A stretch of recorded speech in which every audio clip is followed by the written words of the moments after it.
anybody know what day it is?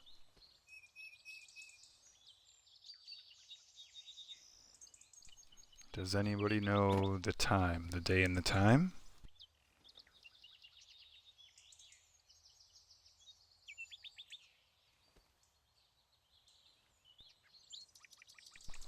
Anybody? The day, the time?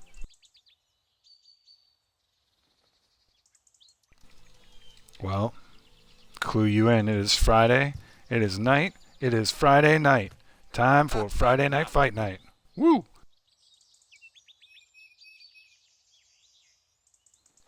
I am Growl, your dog for the evening.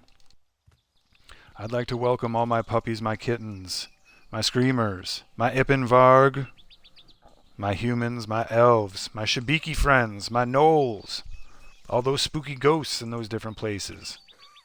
Welcome. Welcome to Friday Night Fight Night. I will fight with honor. Once more, this is your dog Growl. Right. Here, ready for Friday Night Fight Night. This is the longest running community event in Bless Unleashed.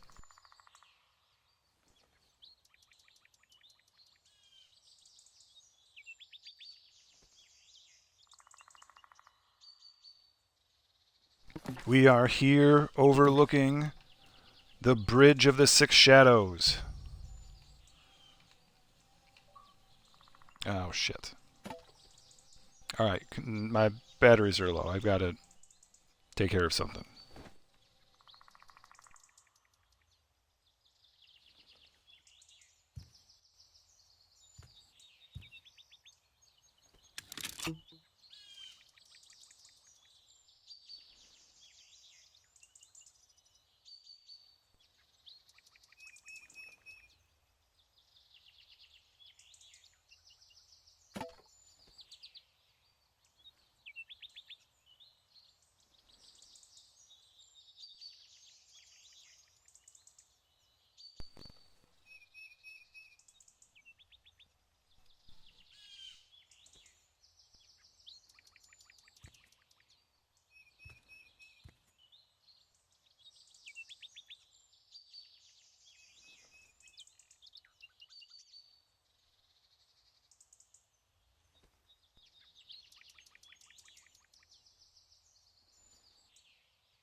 Alright, just gotta get this tweet out.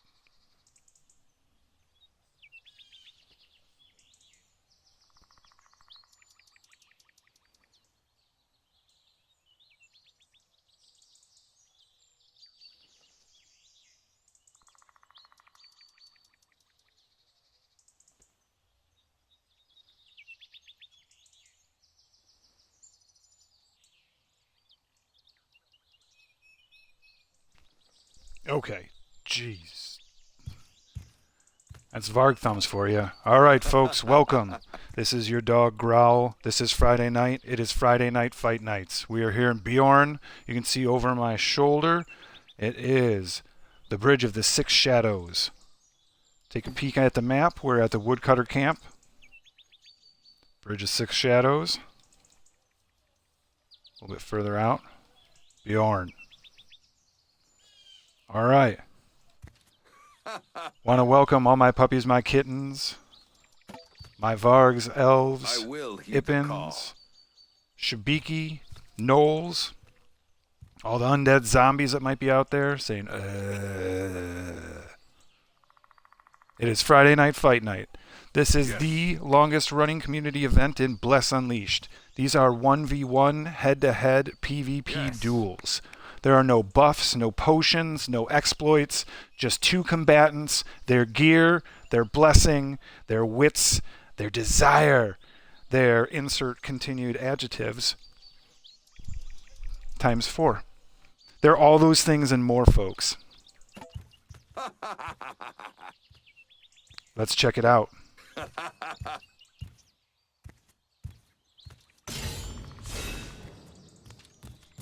We are heading over, we are walking the path of glory. This is the path that all combatants take as they approach the Bridge of Six Shadows. You can see the bridge here. This is what it looks like on a normal day. You can see it. It is a confined space.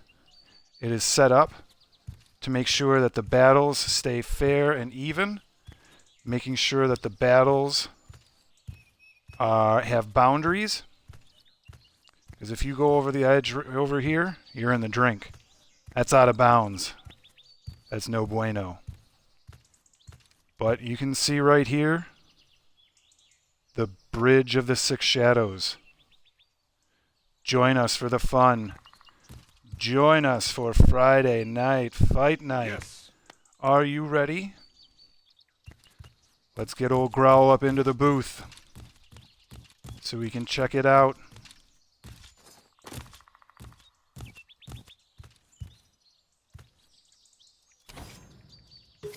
Let's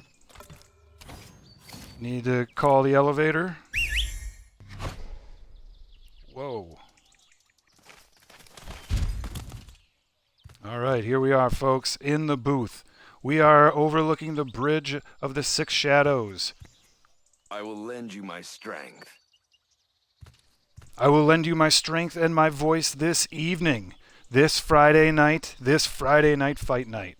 Once again, this is the longest running community event in all of Bless Unleashed. 1v1 head-to-head PvP duels. No pots, no exploits, no buffs, nothing. Just two combatants, their wits, their weapons, and their insert adjective with it starts with a W or a V, because that might sound pretty cool. All right, here we go. Let us port over and start to watch the action.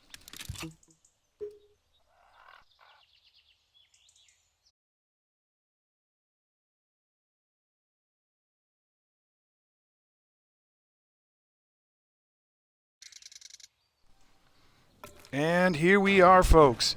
You can see that we've got the combatants warming up right now. We can see health balls out. You can see combatants who have their names in purple. Along with their names in purple, you can see that they have their health bar underneath their name. So that kind of helps. It allows us, the viewers, the faithful audience, the fantastic audience, I might say, you all are great, but it allows the audience right here the opportunity to know exactly what's going on, moment to moment. That is our matron. That is Hippolyta, Crusader extraordinaire. She puts the she in she-beast.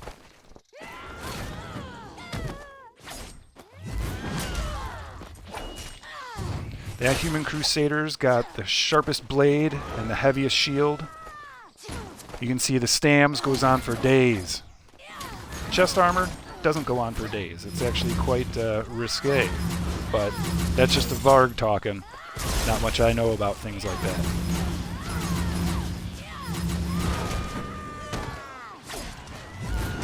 We can see off to the side a whole onslaught of other combatants who are ready to go this evening. We can see the guilds represented.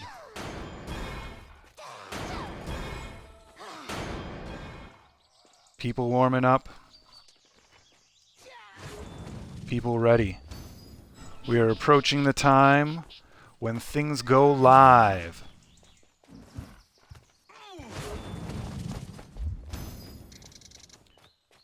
Gonna wave to all my people down there. All my puppies, my kittens.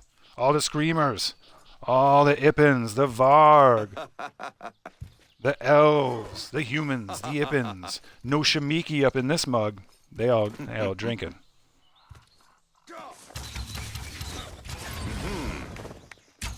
Yeah, fantastic. Up here in the booth, we can see all of the action, folks, and you will hear it live and called out.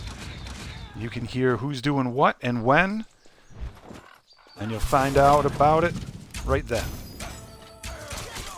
You won't believe your eyes, you won't believe your ears. Some of these combatants will be leaving in tears.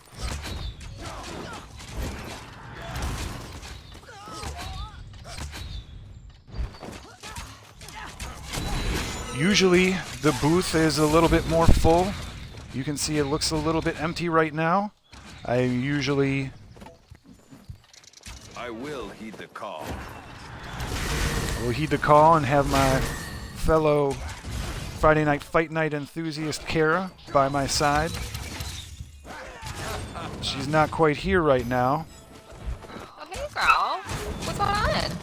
We are watching some of the practice for Friday Night Fight Night. I am up in the booth, Kara. What's the sitch with you? Oh, hey. Yeah, so your friend Kara is helping some brave folks shut out the Cult of the Purifiers, also known as Nora Invasion. Get it this month on Bless Pass, you guys. So, we are at 2 out of 6 cultist raid leaders defeated. Pretty soon to be 3 out of 6. So, like, your friend Kara is just warming up for the festivities with a little beast-on-beast action, yo. And, can't wait to see it who fights tonight at Friday Night Fight Nights. It should be a good one, folks. This is the second week of sanctioned fights. After the cataclysm that was called the Awakened update, everything changed and blew up. Things had to be dealt with, blessings had to be addressed and leveled up, skills had to be leveled up, skills had to be acquired. So there were a lot of folks who were doing some admin and character design and character development during those 4 weeks after that update was finally dropped. Now we're at a point where we've had 1 week of official sanctioned fights. 1v1 Friday Night Fight Night official fights. Sanctioned by the Guild of Six Shadows. Authorized by Hippolyta herself. That stamp is on each and every fight, folks, making sure that it's legit, that there's no potions, there's no exploits, there's no buffs, there's no shenanigans. No shenanigans whatsoever. Just some tomfoolery. But Tom's not here, so it looks like we're just going to have a whole lot of foolery tonight. Foolery is always, like, a great thing to have, unless you, instead of foolery, were looking for Fooly Cooly. Hey, that's an anime joke, you guys. That it is. Oops. Looks like we missed that little Ippin.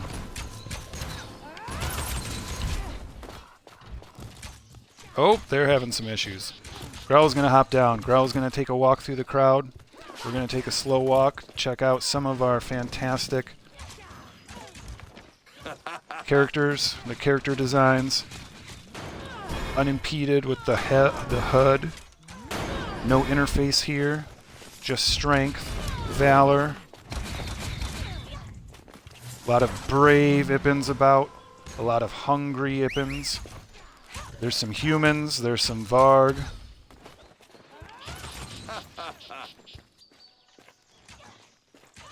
I tell you what, girl, never get between a hungry Ippin and the thing they want to eat, right? am prepared to fight. As we saw last week, there are so many Ipans who are much more fierce than their size would suggest, okay? So, look out for my fellow, most amazing ones. Look at all those Ipans who are lined up to fight, Growl. That just looks like a little Ipan fiesta. Your friend Kara is gonna get this invasion done even sooner to go hang with my peeps, yo! We can see our combatants lined up and ready. Stretched out, some have gotten notoriety. Some have gotten the mail. 2 mailboxes. So in case you forget one time, you can check it once again. But regardless, let's take a look once again at some of these fantastic costumes. All of these folks in their armor, all the color choices, all the fab designs. Tell us what your favorite new and improved piece of armor is, you guys. First of all, like and subscribe, smash those buttons, right? And then tell us, since the Awakening update, what has been your favorite, like, good-looking piece of new armor? Because there's been an awful lot. There are ones that you can buy off the marketplace. There are ones that you can get by fusing them. Also, new mechanic introduced in the Awakened update, you guys. And so now everyone can be even more personalized and even more, you know, customized. There truly is vision for each person who wants to play Let's Unleashed. And you are supported in making those individual style and look decisions. Of course, your friend Kara always dresses herself.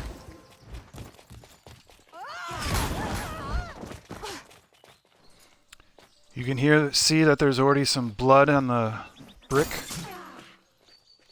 The ground has been soaked through time and again. Tears of the fallen, the blood of the victor. There's blood from some other people who weren't named Victor as well, but there's definitely Victor's blood down there.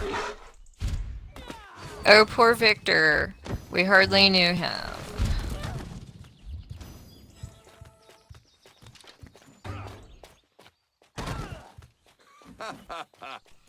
Alrighty, alrighty. So everyone, your friend Kara has, and the rest of the brave heroes who are down here at Navarra Invasion, we're at 5 out of 6 cultist raid leaders with another one about halfway down. So we will be joining you shortly. Thanks, and leave the best for us.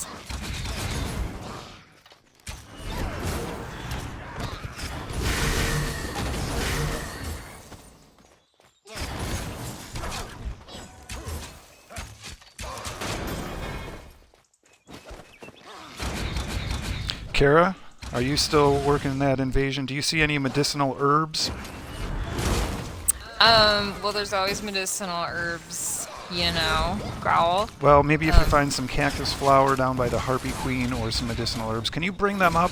It looks like this little Ipan friend that's trying to replace you is quite sunburned.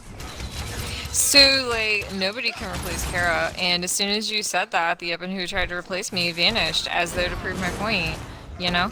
So, like, all Ipans are unique snowflakes, and I think that friend absolutely needs sunscreen. So, Foxeye Grass it is. Alright, we are getting close to actual fight night, so let's bring this HUD back up. We can see and call out who is fighting. We can see the guilds that they are honoring. Brothers and sisters that they honor and fight for and represent. And hold the banner and all the emblems and stuff like that. People are wearing each other's rings. But here we go. It is going on. Recovery versus Bloodfart. This is our first fight. It is in progress. That's how chaotic this is, folks. That is Friday Night Fight Night. You never know how intense it's going to be, and this one is intense right off the bat. Hey guys, that's how chaotic it is. I guess, Growl, that makes you and me just Chaos Taurus, huh? Just walking around. Taking pictures.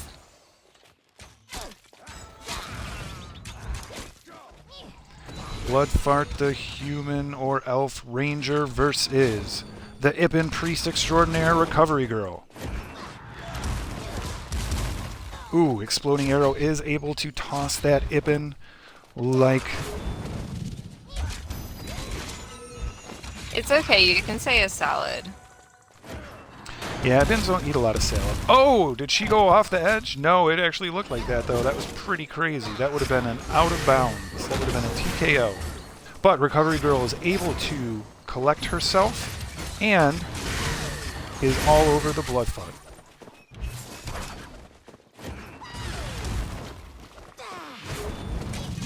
We can see these two ranged combatants trying to control the battlefield. Recovery Girl throws out a health ball, able to collect it, and is able to toss Bloodfart and keep them on their back. Bloodfart misses with the erupting arrow. Recovery Girl keeps them staggered.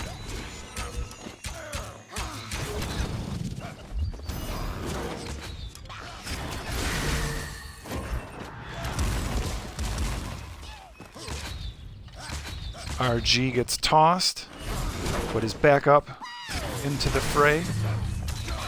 This Ippin with the red robe is going for blood.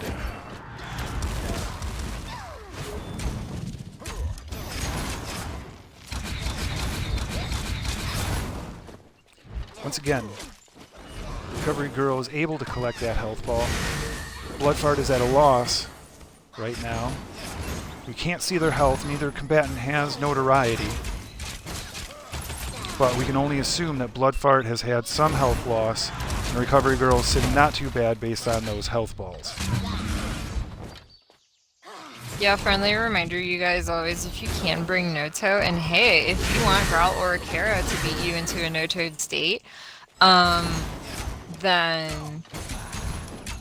I think you should whisper to us, and we will totally do it. Like, no big deal, you guys.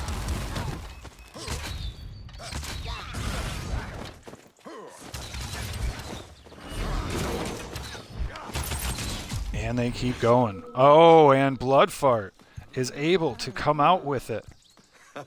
Finish it off. Too much DPS, too much pressure.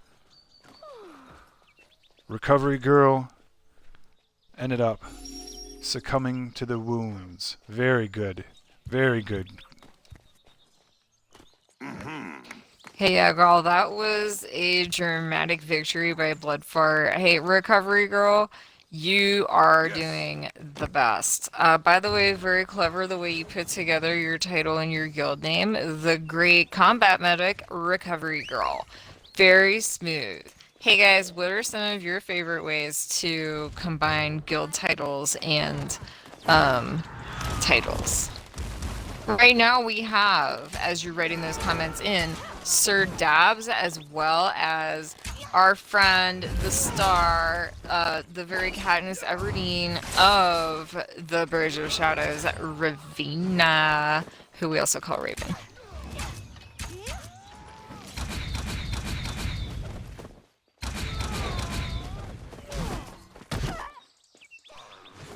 Elf Archer versus Human Crusader. They are both going for glory. Rave, the elf of 1,000 arrows. Sir Dabs with that sick blade. Somebody get Sir Dabs a doctor. That blade is just burning up.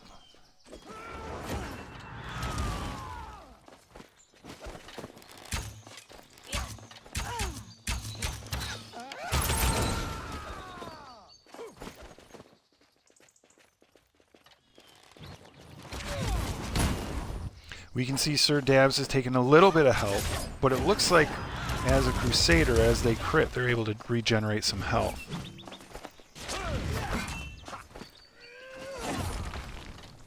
We can see Gubbins has arrived at the other side.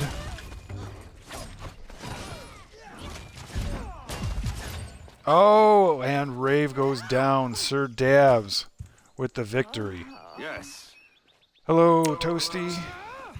Welcome back.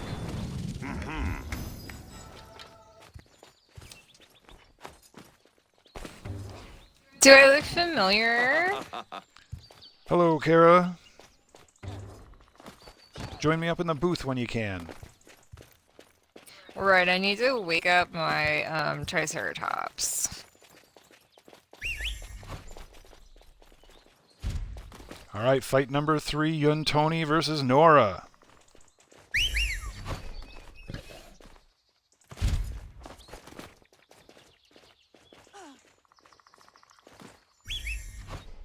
Both combatants are in place, both have been vetted, both are hopping up and down, showing that they are ready.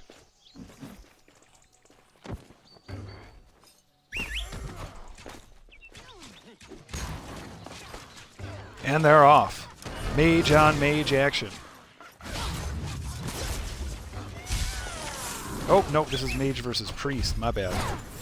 Yeah, right, Growl. Good thing I came up here, else, like, you would have said that, right? But since you said it anyway, we love you, and your friend Kara is always here to love and support you. So, yeah, as Growl mentioned, we got some Mage on Priest action. You can tell because Yuntoni got topped up in the air right now by some vicious holy flame, right? The start of any good priest combo, right? So Kara's loving the way that Nora seems to be playing so far, and just want to throw some praise out there, yo, to appreciate. Wow. Oh, and Yuntoni ends up finishing Nora. What a match. Bummersky, you guys. But anyway, awesome job, Yuntoni, coming back from some vicious owning like that. And awesome job, Nora, for, like, persisting all the way until the end. That was actually a really good fight. And you know what? It went quickly. That is occasionally, like, a nice surprise. You know?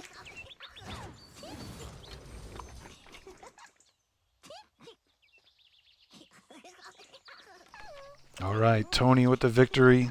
Mages are definitely wily right now. Argia versus Crinos. Crinos is a past champion, as is Argia.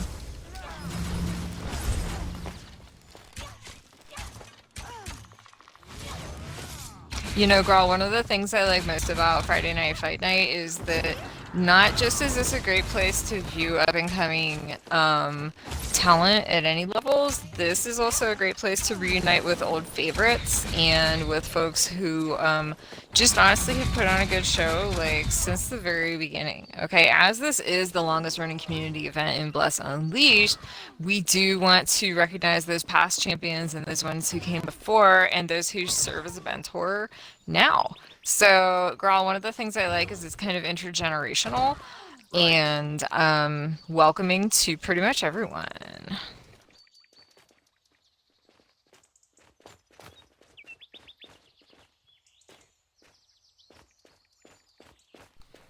All right. Argia beats Crinos. It is official. It goes in the books. Argia, the Lady of Black, the Mistress of Missiles, the Elf Arrow Extraordinaire. The Finder of GMs.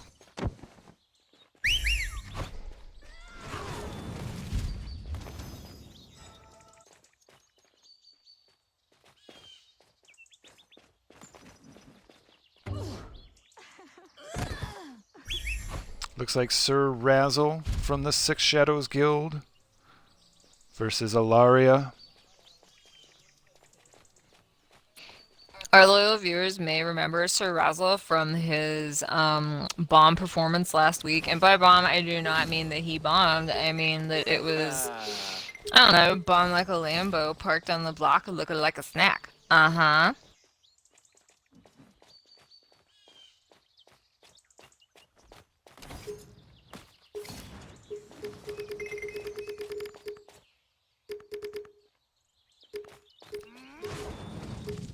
Hey, the fresh one. We see you waving. We're gonna wave back. Thank you. And we're off. Ilaria is tossed. Sir Razzle with their Razzle Dazzle.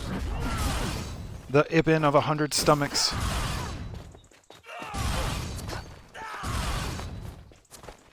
Sir Razzle have a skull face going on. Retribution coming in hot and heavy. Ilaria tossing those arcane missiles. Does not look like Ilaria is connecting. Sir Razzle's health is down to 50%, so what Ilaria is doing is being effective. Although Sir Razzle puts the pressure on with more retribution, has that health ball out but is not concerned, and finishes Ilaria off. Good battle. Wow, you guys. That was, so that was like a straight up collection of hot moves by Sir Razzle, who I actually just got done praising, you know, so it's kind of funny that this is happening again. So, what you saw was just some straight up dominance by a veteran priest. Kind of as Kara was talking about, there are new folks who we've never seen before, just coming up hanging with us, and we'd love it. Next time we'll bring some chips and dip, right? And then we can have like a party. Bloodfart was up here for a little bit, you guys, visiting us. That was super fun.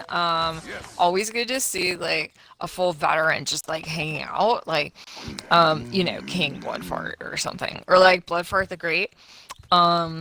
Perhaps assistant to the regional manager, Bloodfart. What do you think, Crawl? Bloodfart Esquire. Ooh, nice one. Chief Justice Bloodfart. And who is that I see across the way except one of my favorite fellow priests, Pope Pius? Duke of Poopy Pants Bloodfart. That's gross. You know, Earl of Excretion. oh, Bloodfart. that's a good one. That's a real good one, girl. We've got Creeper. We've got Bloodfart. We've got Ippin. We've got Ranger. Oh, guess who else is here? Is Toasty. Hey, Toasty, what's up? That is so fun. Nice to see you completely. Oh, thank you for the hearts. Like, mega big hearts to you too, right? Super great. Thank you so much for the support, you guys. Like, we totally appreciate it. We are super happy to see everybody out here today. But let's take a look at what's going on out here. Bloodfart being a super dominant self, although we cannot see his HP, against level 44 Creeper. Creeper might be losing a little health here and there, but did you see how slyly he definitely got that health ball? There is no guaranteed outcome of this fight, you guys.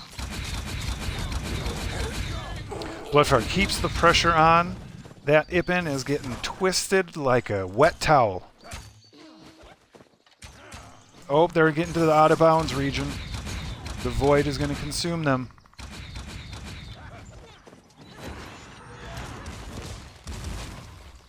The Six Shadows Guild says, continue on. The battle continues. No out of bounds penalty here. Creeper able once again to pick up that health ball. Bloodfart tossing the Ippin as if it were a bad stereotype in the mid-80s.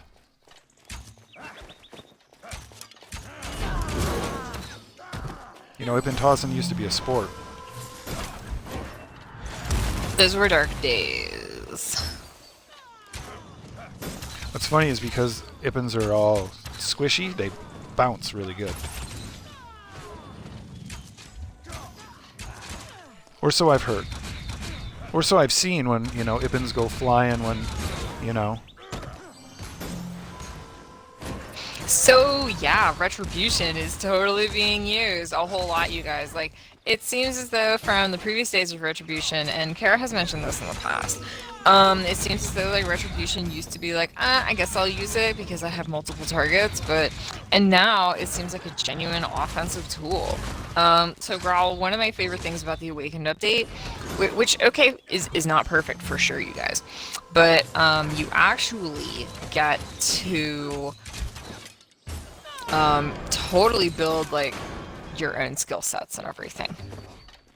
By the way, that was a pretty smooth move by Creeper, who laid a health ball kind of right behind himself, dodged around a little bit, then connected with Bloodfart with Retribution, and because you can be mobile during Retribution, just kind of swung himself back around into a health ball that he had strategically positioned there. That is an art more than a science, you guys. That is one hungry Yippin, gobbling up all those health balls like it's Pac-Man. Like those are power pellets, and that is keeping the Creeper going. But in truth, Bloodfart's damage has been an onslaught. It has been continual pressure. Creeper has staved it off, but is having a hard time getting any type of activity going. Except for right there, that toss and a little bit of retribution, going for something where Creeper doesn't need to aim. That retribution is just going to pick anything up. Oh, and they're using the priest dash, the priest teleport. It's technically a backflip, I believe. But you can see how much distance they can traverse. Bloodfart with just disgusting accuracy. Creeper able to get the shield in. Drops another health ball. Oh, but misses that. Misses the roll into the health ball, but is able to get it. More pressure by Bloodfart. That aim is just something else. Bloodfart's got one dead brown eye. Get it? Because it's like a butthole? Bloodfart? Okay. No, Bloodfart is skilled with the bow. Deadly, deadly aim.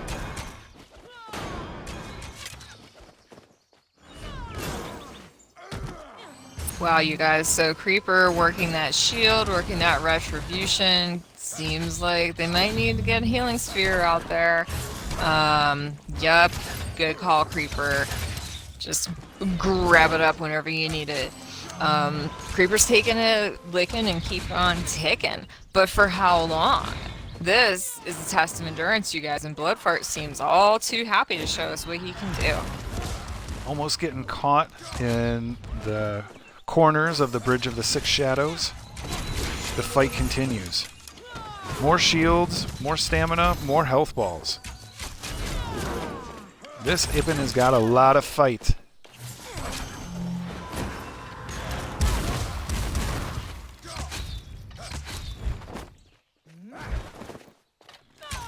Bloodfart trying to get that aim going. Finish off that last 50% of health. Oh, the pressure's on. Hits with that erupting arrow. Come on, Creeper, you got this. Oh, Creeper! With the W. Holds off. That endurance was just too much. You guys, I wish they made an emote for, like, shocked staring. Wow.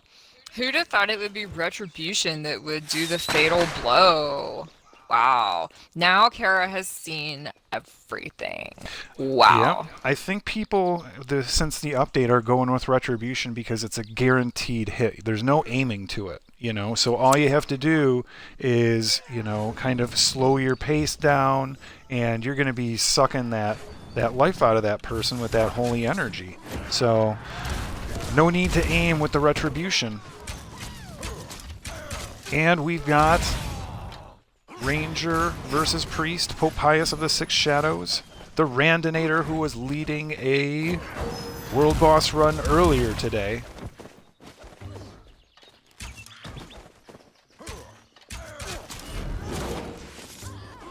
Pope Pius not able to connect. Randinator continues the pressure.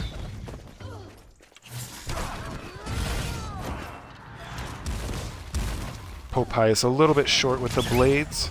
Drops their first health ball of the match. Randinator gets into position to protect that health ball and make sure that Pope Pius is not able to collect that health. Pope Pius still doesn't need it apparently, but is waiting for it and gets thrown into the health ball. Yes, folks, that's real. You can actually get tossed into a health ball and collect it, saving your life through a fluke. But those flukes are beautiful, just like Toasty. Toasty and his new little face. Back to Pope Pius and Randinator. Randinator has popped a bottomless quiver. They've got a slight buff for a short period of time. Pope Pius has a shield up and is able to connect with the blades. And once again is using that priest teleport, which is a backflip. It is a retreat, but it moves super duper quick. And it's a new thing that people have discovered and started playing with in the past couple of weeks. Welcome to Friday Night Fight Night. This is 1v1 head-to-head PvP Duels, the longest running community event in Bless Unleashed. You are watching the Randinator, the Ranger Extraordinaire, fight Pope Pius, the priestly priest of all priestliness. We can see the holy bolts flying. We can see the arrows whizzing. The bowstring sounds like a guitar, while the hum of the priest staff sounds like a humming priest staff.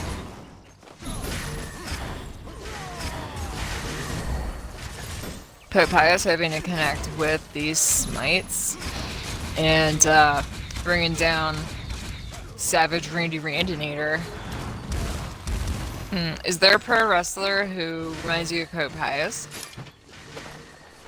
Yes, it's Pope Pius. So, dude, we have like Randy Savage over here in Randinator, and then maybe the Undertaker, because death is part of, you know, our beliefs about the afterlife, and the Pope is a part of that. So, yeah, totally. Pope Pius is the Undertaker. Okay, nice job, everybody. Kara's leaving. Nope, just kidding. Wow, things are getting a little serious here with some Blades of Contrition being whipped out. So, and what does Randinator do coming back? By the way, everybody, please bring Noto if you can. That'd be awesome. We can help you with that. Pope Pius getting knocked back a little bit. The mark is on Pope Pius. Pope Pius drops another health ball. Is not able to collect it at that moment, but besides getting a little bit stumbled. Hey, yeah, Growl, like, compared to the last fight, Pope Pius is generating a lot fewer health balls. But that doesn't mean he's not taking as much damage. He could just be using a different playstyle.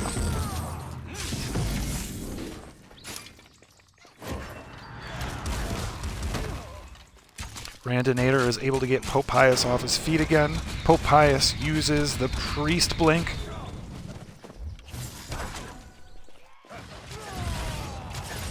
Priest Blink, aka Escape the Wicked, you guys. Oh, Pope Pius turns the table and gets Randinator off their feet. Randinator comes in with an explosive arrow, raising up, shooting the ground, and tossing Pope Pius. Those arrows continue to hit Pope Pius. Some blades. Pope Pius feels like they can take it. Oh, but they end up getting finished. Unfortunately, Pope Pius this time failed to escape the wicked, and Randy Savage, the Randinator, is the winner. Hey, Gubbins is representing. What's up, Gubbins? So, GG's all around. Oh, hey, Argia, you're there too. Yeah. So, do you want to come up in the announcing box with us, Argia? Yay! Come on, Argia. What's Great up, to see Argia? Nice to see you. How is it happening, girl? Let us know in the comments after you like and subscribe. The Mistress in Black. The Black Bow. The Hide and Seek Wizard. This is Lady Argia.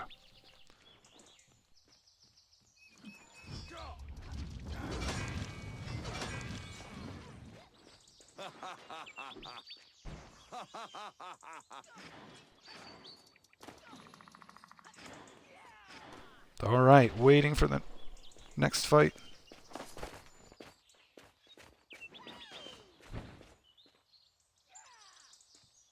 It looks like for our next pair, we're looking at Tony, who had a big win earlier, versus Crinos.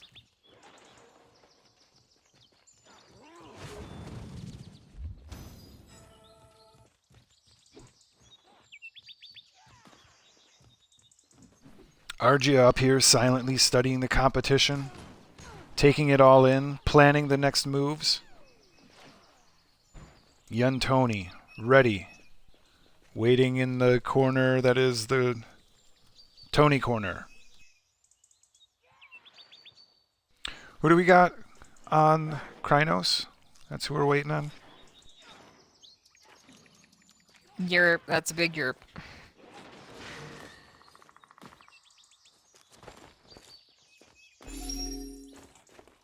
Oh, look, guys, here comes Crinos. All right, Crinos wanted the red checkers. So the pair switch sides. We jump up and down to confirm that the match is ready to go, and they're off. Mage on Mage, we've got a Blink Strike, followed by an Arcane Flash. Oh, Arcane Lightning dazes the Tony. Arcane Bolts are flying. Blinks are going. A Mist Lightning. Crinos gets a little bit stunned and is into the Ice Block. Oh! Arcane flashes back and forth. Crinos with the Blink Strike. Crinos has just amplified and finishes Tony in an onslaught of arcane missiles. Wow, that was unexpected, at least for your friend Kara. Tony, after such a dominant performance earlier, finds himself on the other side of that dynamic. Hey, and you know what? We give it, then we take it away here in Bless. And I mean, these things just happen, right? Looks like we see Recovery Girl lining up for the next fight, or perhaps being a great combat medic, or just her namesake of a Recovery Girl. Sure. Oh, hey, Argia. Nice to see you here. Thank you for gracing us. Huh. Black dye really does look different from Warden's Gray. Yeah, Argia, the mistress of black, the Void Maiden. Wow, guys, we have none other than Hippolyta herself in this fight with Recovery Girl. This should be fascinating. Oh, misses with the charge, Hippolyta, but is able to control that health ball. Recovery Girl gets the toss on Hippolyta. Hippolyta, the babe of blades. Oh, able to keep Recovery Girl off of that health ball. That health ball dissolves. No health given. Recovery Girl drops another health ball, because they're definitely going to want to get that. We can see Hippolyta has only lost about 75% of that health. That defense is stout with that one.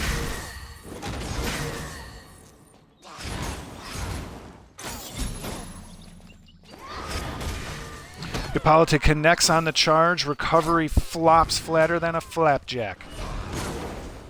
What do you think of flapjacks, Kara? They're called pancakes, and they're so wonderful that I usually put 12 or 13 in my mouth at a time. Syrup, cinnamon and sugar, shibiki juice. Yes. What about ent sap?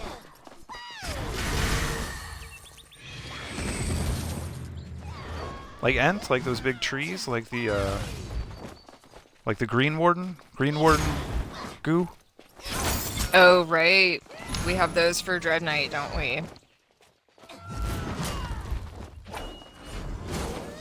Looks like Recovery Girl is trying to keep herself stocked up with the ball. available most of the time, but she's pulling down those smite combos to help slow Hippolyta down, but it doesn't appear like it's working. Hippolyta is dominating the space and forcing Recovery Girl to go exactly where she wants her to. Oh, Recovery Girl gets a number of shots in, keeps Hippolyta flat on her back. That's some brutal stuff, you guys. These ladies are vicious. We have a daze. Recovery Girl is retreating and is able to return the favor to Miss Hippolyta. That health ball is greatly appreciated by Recovery Girl. Recovery Girl is thanking her past self. Hippolyta comes in with a slam, slings their blade in a ranged attack. It's thrown into the air by Recovery Girl. Recovery comes in with some smite moves, and the holy bolts continue to fly. Hippolyta pulls Recovery Girl and then follows up with the charge, connecting and tossing them, keeping control of that health ball. Recovery Girl gets the toss in. Recovery Girl seems to be in good shape, not collecting that health ball just yet, leaving it for a rainy day. Oh, it just started raining, folks. Hippolyta might be in trouble. She forgot her galoshes.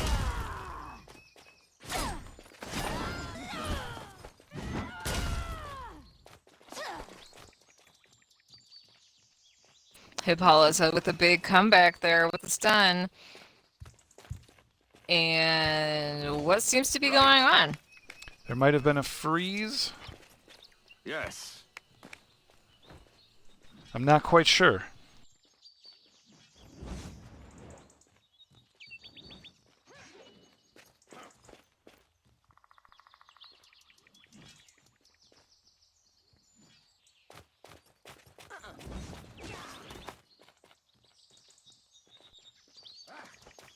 It's okay, everyone. All the Shibikis, you can calm down. All the Shibikis watching. It might have been a time vortex. It was a minor one, so no need to worry. Yeah, so Recovery Girl in chat says, sorry, it wasn't flagged. So, looks like that results in some GGs. And offered him a rematch later from Hippolyta. So, very interesting to see what happens next.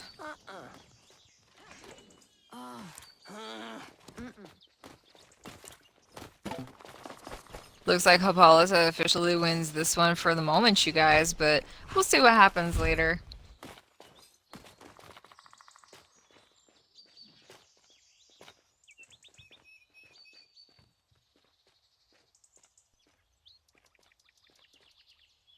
It looks like Toasty is putting himself into a position where, like, he could be king of a fight. So Toasty seems to be approaching, or just prancing around. Like, maybe we can see Toasty in a battle, you guys. That would be cool. Anybody want to do that? Toasty's actually claiming that the result of the last fight was a no contest, as opposed to Hippolyta winning. Hippolyta seems to agree, saying no win, but GG, no worries. And in the time it took to resolve all that, we now have a fight number 10, which is Toasty versus Ravina. What's else?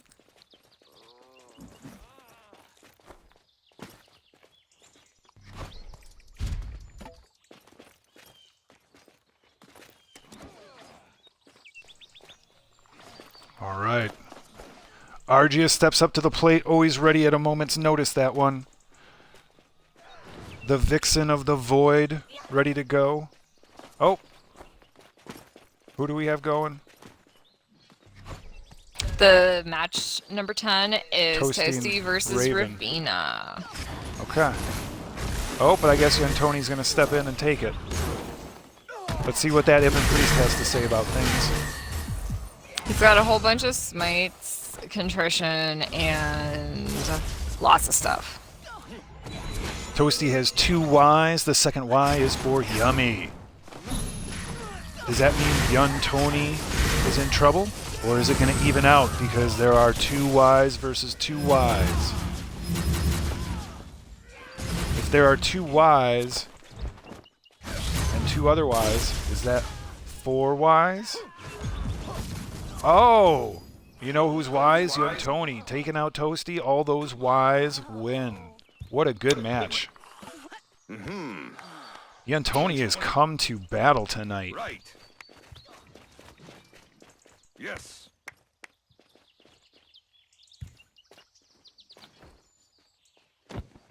GG's all around, everybody. Yeah, super GG's.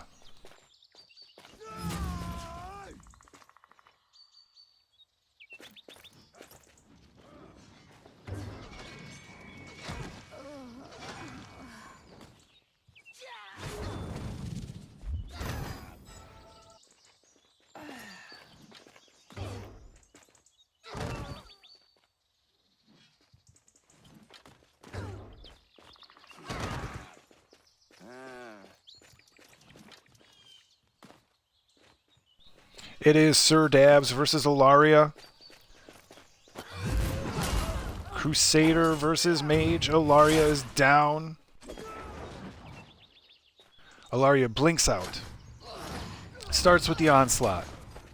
Sir Dab does a war cry shout. Oh, Sir Dabs is able to connect on Ilaria.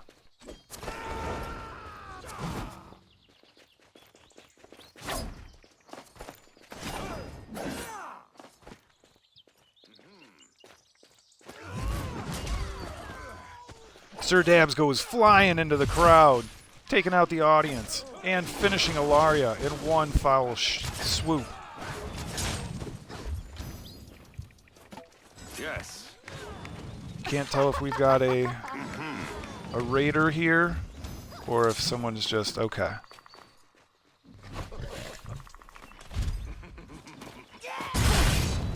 Just got some no-toe, I think. Nope, we've got an angry Yippin, folks. Oh, all the way down in the drink.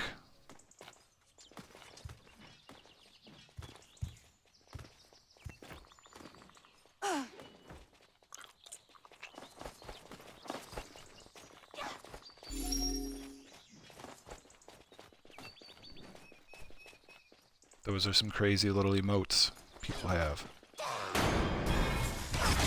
Alright, it was Aeon's Legend versus Argia. Looks like it. Hippin versus Elf. We have a smoke bomb, folks. That's the first we've seen of that in a moment. Argia always rolls hard.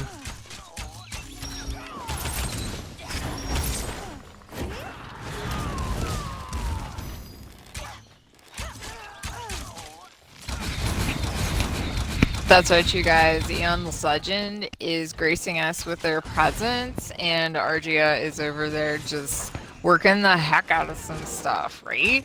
We're joined in the booth by Recovery Girl, who has had a lot of cool things go on lately with her. So, great performance tonight so far, Recovery Girl. Tell us in the chat, after you like and subscribe, what has been your key to victory tonight? Let us know. Oh, Argia gets caught with a toss. Aeons keeps going. They are a past champion, so this is a treat, folks. This battle is a gem. And not one of those cheap gems either, one of those really nice ones. Right, this is definitely not one of those gems that you get out of a machine that puts out little Ippen-style eggs for a quarter, and then there's a piece of plastic in the middle. This is some real class right here. Aeons is back to 100% health using that priestly Ippen wiliness. Argia keeps the pressure on, but is not able to connect. The last of the shield is down, and now we can see Argia putting straight pressure. Trying to connect on Aeon, but not getting it done. The blades connecting. Argia down to 50% health. No smiting fist there. Another health ball appears. Aeons is going to work their way when they are Probably here in a minute or two.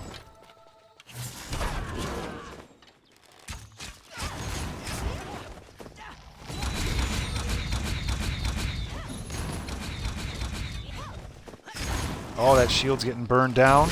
Argia has no more notoriety.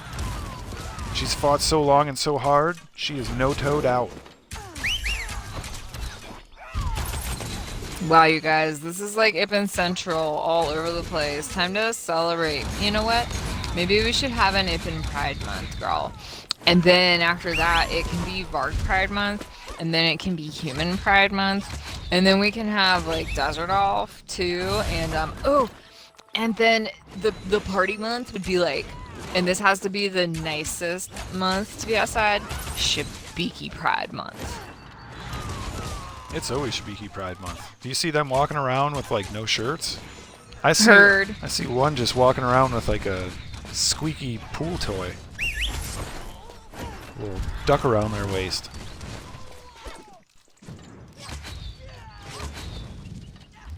But Aeon's getting brought down a little bit, pumping themselves back up with both the health ball and the healing wave.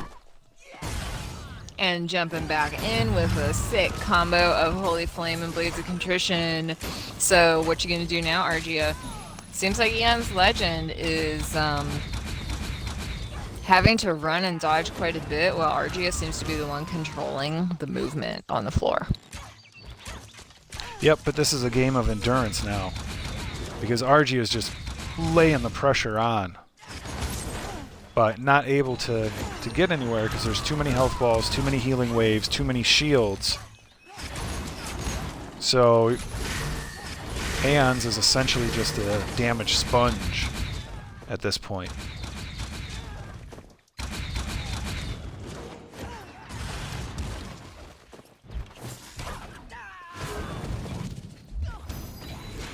Once again, health ball and a shield and a healing wave. Aeon's just not going down. Be interesting to know what Argia's health is at this point.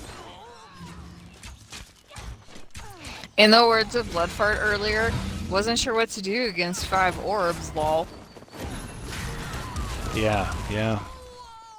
It's a lot of orbs those priests can toss now. It's like the regular old sun pierces up in there. Oh, and that does it. Argia goes down. Right. Aeons shows why they have the word legend in their name.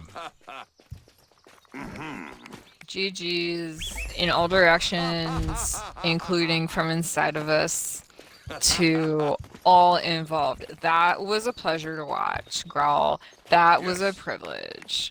It's totally awesome. Oh, hey, thanks for showing us your Chimera Warden. Pretty cool. Yeah, they just wanted to get to the other side. And there's no way to do that except for going big, right? Toasty seems to agree. Yep, I can do it with my leap attack.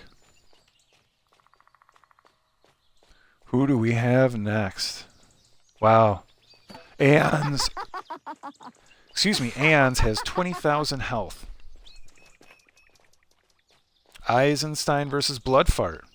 Once again, a couple of champions going at it.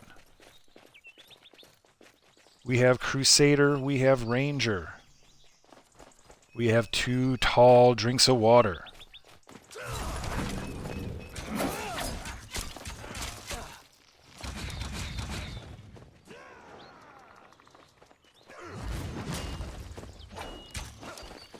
Bloodfart able to keep the distance from Eisen. Eisen trying to close it.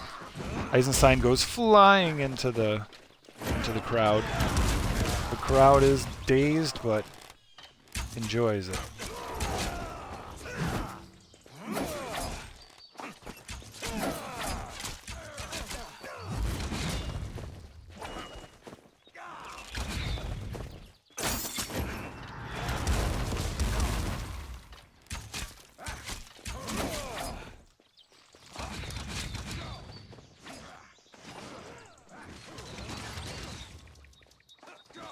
Eisenstein against the wall. Bloodfart moving. getting some additional space. Eisenstein trying to close the distance.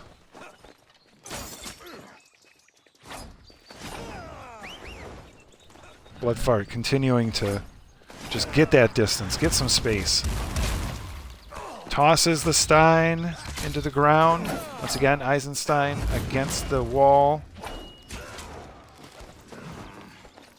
Bloodfart able to avoid the charge. Eisenstein missing on the slam. Closing the distance and getting tossed. Eisenstein connects with the audience with their chains. Ooh, great leap attack. That was right there. Oh, gets the daze in. Oh, and with 2 quick shots, is able to beat the Bloodfart. Wow. That was another one of those, you guys, that, like, I'm so happy you and Argia are showing the standing ovation because that's completely what it deserves. It's just that Toasty and Kara shared, like, a couple of fresh fruit pies between us in that last 5 minutes, and we are just relaxing after all the sugar.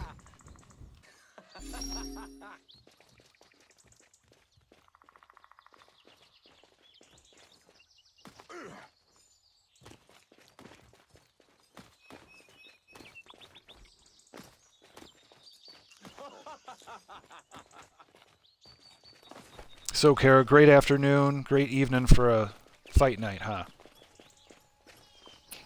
It is a fantastic time to have this kind of thing. I mean, look at that beautiful sky. We just have some gently rolling clouds. Just, you know, Bjorn is such a beautiful setting for this, right? So behind us it's beauty, and in front of us it's excitement, because it looks like this matchup is Ravina versus Nora. What do you see happening here, Grawl? I see 2 ranged combatants who are going to be trying to get the angles and stay out the way. Anybody who can get tosses and dazes in, that's going to really put them at an advantage. Accuracy is going to be key.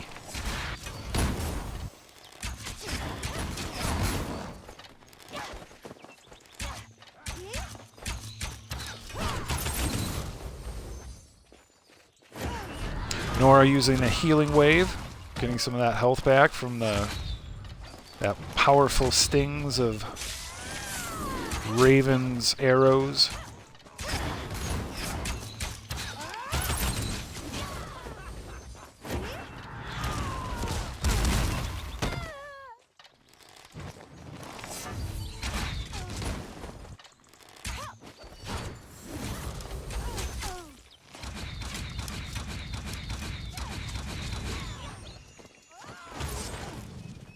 Grawl, your friend Kara is gonna report super quick from the funniest shit in the queue. It's actually from our good friend Ian's Legend, who was just on. Priest versus Priest Born. Going back to Halo later. Hey guys, if you love Halo, put it in the chat after you like and subscribe. Let us know.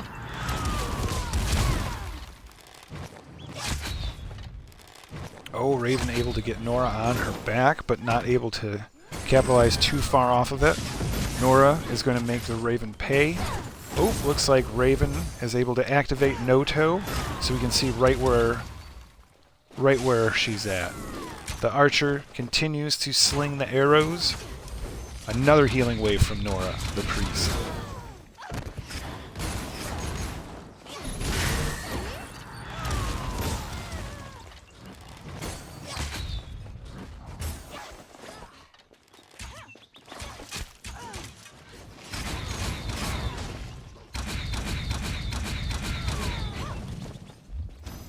So, Grawl, it looks like Ravina is totally going after Nora with all the tricks in the bag, okay? Yeah. Also, not quite sure... Oh, no, wait, Nora's a priest, sorry.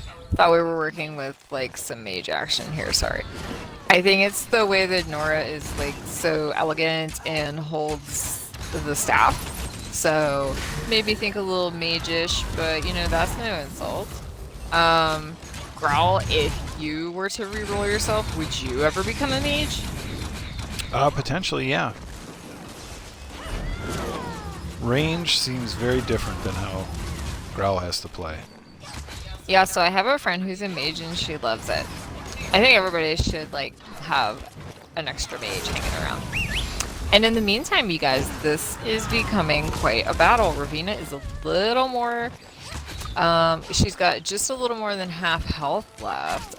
Nora keeps reaching out and grabbing those health balls. Oh, and she gets a nice combo off with the Holy Flame followed by Divine Strike. Raven tosses Nora. The two back and forth. We see another healing wave from Nora.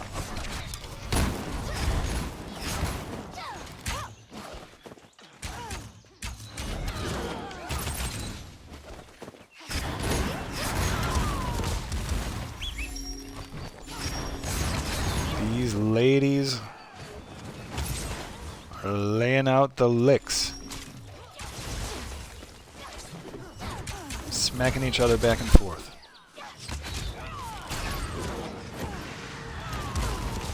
Oh, Nora tossed. The crowd is having a lot of fun with the emojis, Growl. It's pretty funny. Even our guest commentator definitely wants in on that. Yeah, but we have a great crowd tonight, everyone. Look at that bunch of folks who are just over there having a good time. That is totally great.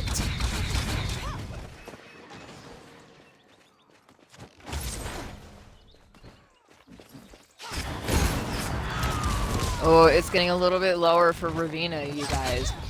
And she may realize that the more time Nora spends upside down on the ground like that, the fewer health balls she can generate.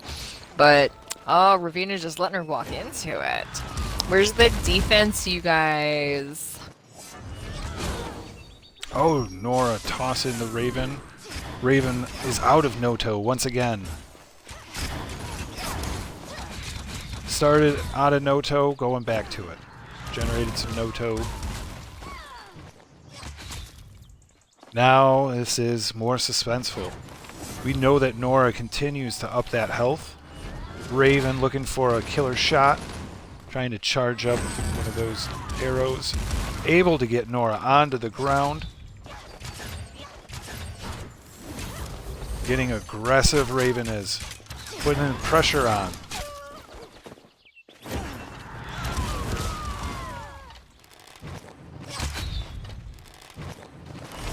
Raven really aiming those shots, trying to make each one of them count.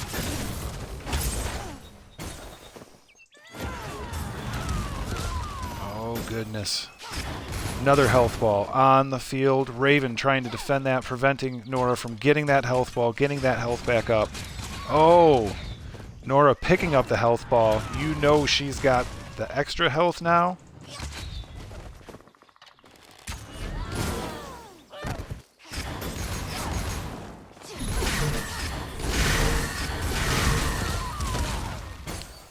We can see these two go back and forth. Who wants it more? Who's got the more endurance? Are they calling it? They are calling it. They are going to call it a draw. That was a strong battle. Hey, just curious, Yes. you guys. What is the time limit for any given fight? Like, is it 5 minutes and then it's a draw, or what exactly? It seems By the about- way, GG's all around. Yeah, I think one combatant can also kind of just be like, all right, let's just, let's go ahead and call it. Let's go put it to the judges. Let the judges make the call. And every time the judges make a call, goes in the book. I guess that would be kind of like a forfeit, right? Potentially.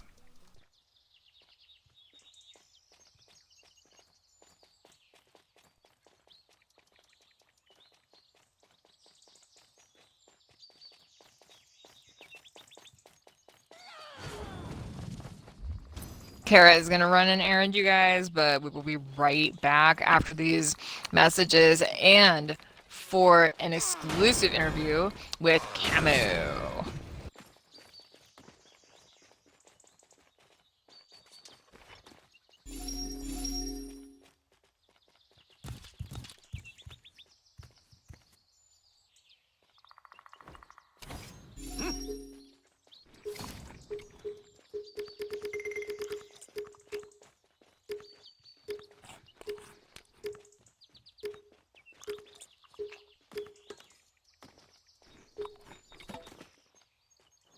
I stand for justice.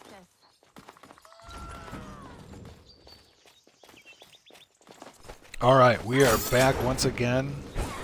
We've got Hippolyta, the Babe of Blades, versus the Sammy, the Ippin with so many M's because they're so good. Crusader v Crusader. This is a Six Shadows internal discussion on who's got to do the dishes.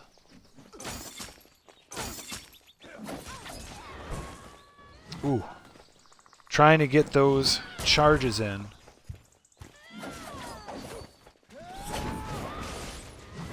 Whoa, what was that? Reflected Hippolyta right back. Sammy swinging that sword. Sammy with the charge that does not connect.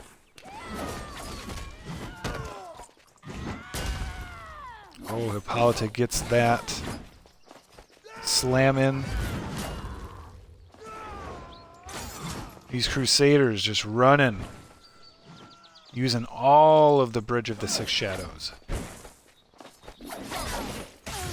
In its entirety. The whole field. The whole field of combat.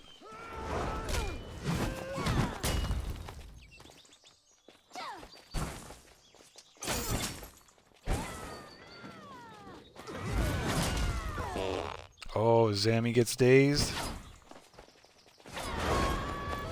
Hippolyta connects with another charge.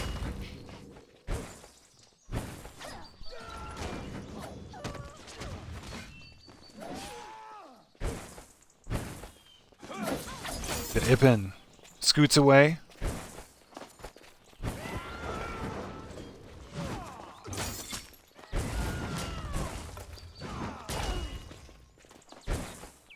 The health is pretty close. Continues to be really close, folks. These two Crusaders are going after it. Nobody wants to do the dishes. Oh, Hippolyta connects with the leap. Sammy out of notoriety. Sammy shrugs off one of Hippolyta's attacks. Oh, Sammy gets Hippolyta up into the air. Charging back and forth. Two trains passing in the night. Silently screaming. And loudly clickety-clacking.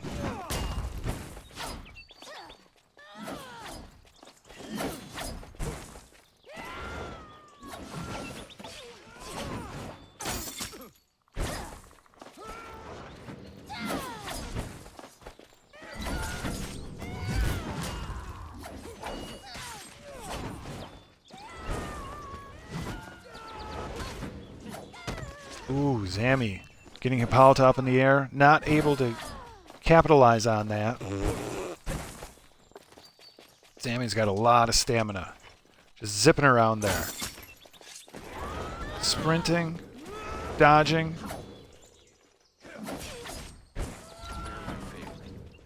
Accurately zipping that blade.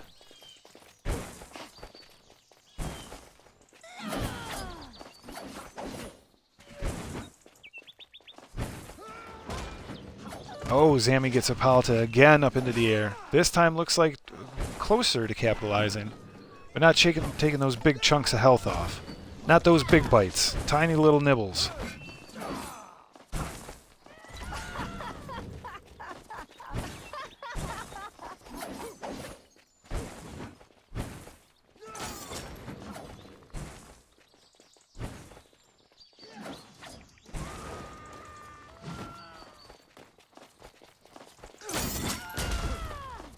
Ooh, Hippolyta connecting with that slam.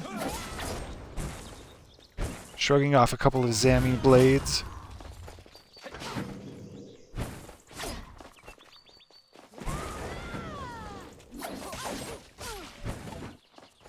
Both these two. Defensive juggernauts. We've had a fart bomb go off, folks. Don't be alarmed.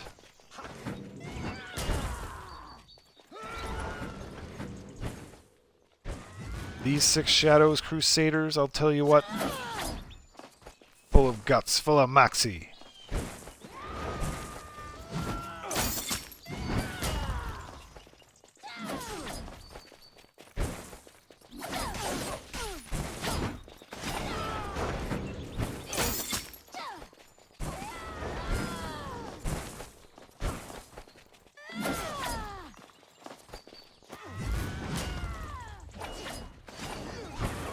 Oh, continuing. Hippolyta, almost 50% health. Sammy, we can only speculate. Oh, there it is. That's the last of Sammy's Zam. Hippolyta with the victory. What a good battle. Yes.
Versus Argia. If I burped at you, super sorry.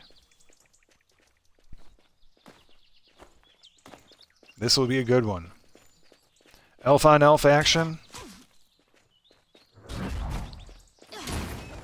The Lady of the Void Argia. The Babe of Black. And Ilaria. The green-haired gal with the arcane fingers. Misses. Oh, Argia able to get Ilaria off the ground. Continues the pressure with those arrows. Ilaria is running away and apparently giving up.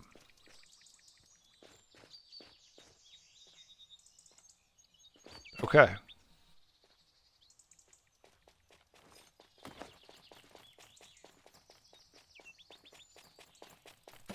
Well, that was unexpected.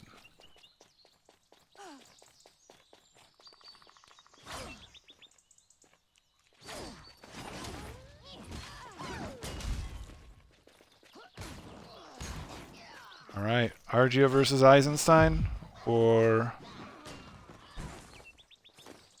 Yep. That's what we're looking at. We have Argia, Queen of Hide and Seek. We have Eisenstein, the Metallic Wonder. Both players have notoriety, so we can see their health. Super helpful. Super score, mega bonus. We can see the damage coming off of Eisenstein, but still, with all that defense and health, not too much. Still going to take a bit. That's a big chunk of health off of Argia. So Eisenstein doesn't need to connect as frequently because he's hitting a little bit harder. Argia is going to have to pour it on. Argia is going to have to keep that distance. Oh, that's a good way to do it. Get that toss. There's another smoke bomb. Slowing down Eisenstein's movement speed. Argia keeps the pressure on, able to connect. Dodges away from Eisenstein's charge. Eisenstein approaches. on his back once again. Argia using the stams to stay far enough away.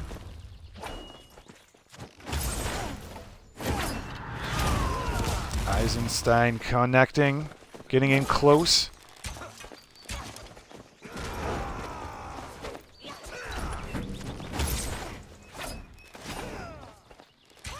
What a battle, folks. This is a battle of past champions. Let's see who's got the moxie tonight. Apparently there's a lot of moxie going on. Ooh, Argia gets tossed with Eisenstein's charge. Eisenstein gets in there, gets a daze on. Oh, now they're just trading blows.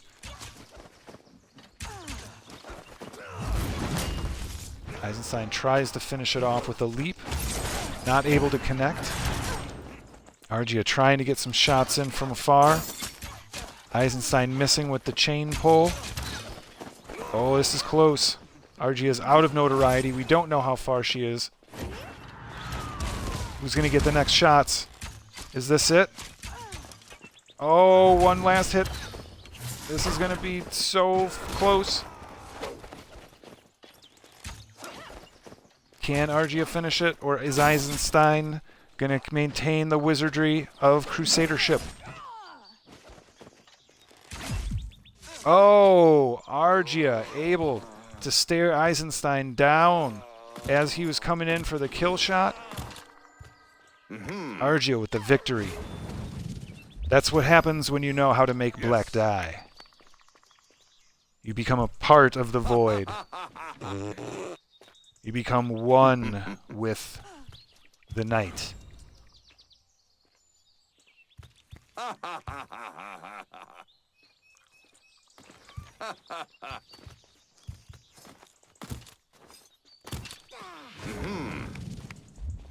Good match.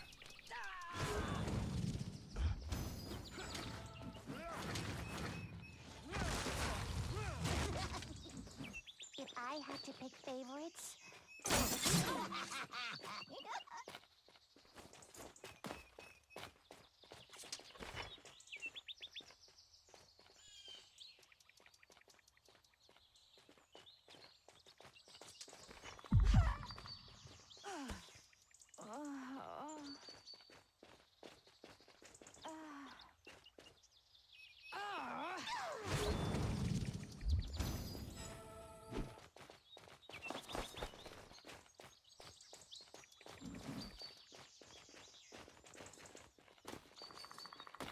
All right, folks, who do we got next?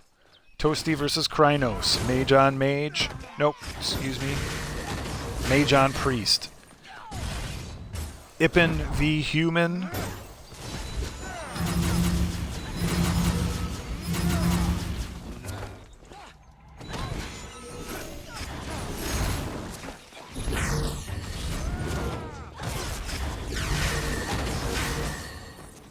Crinos has had some arcane moments. Ooh, ice blocked right as those blades came in. That was a nice, good move.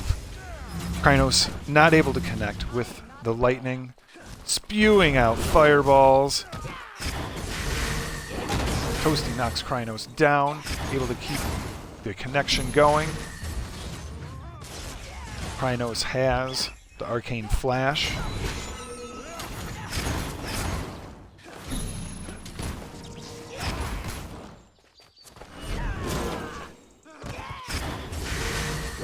Toasty keeping the pressure on, keeping Crinos taking a nap. It is nap time for Crinos. He's on his back.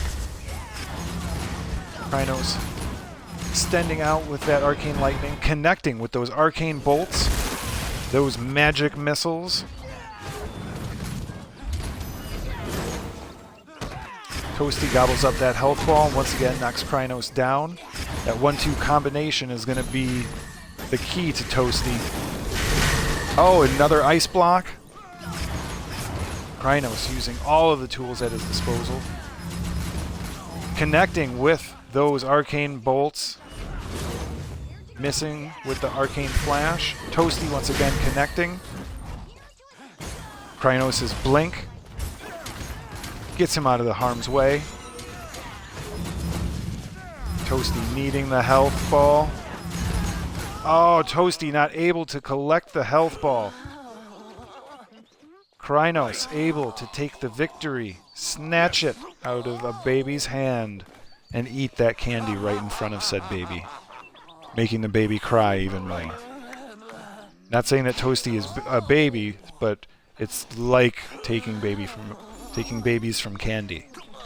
The candy ends up being so sad because it just wants to go in baby's belly.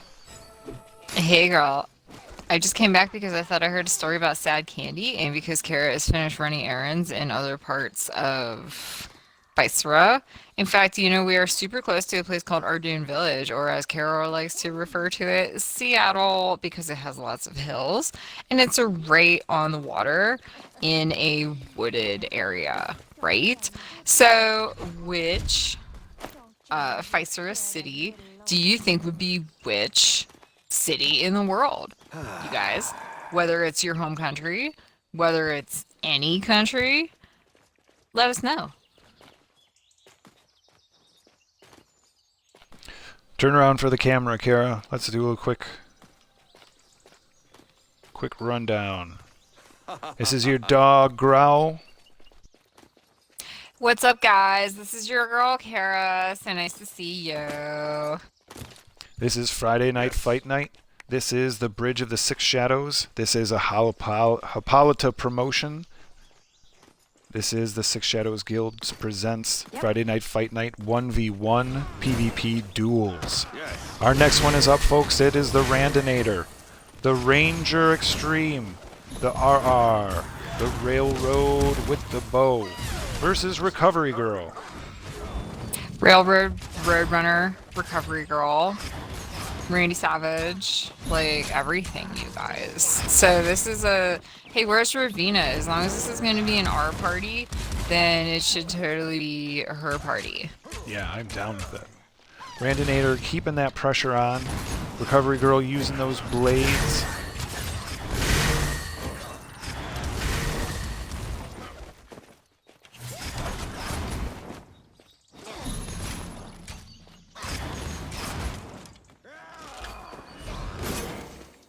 Recovery Girl tosses the Randinator.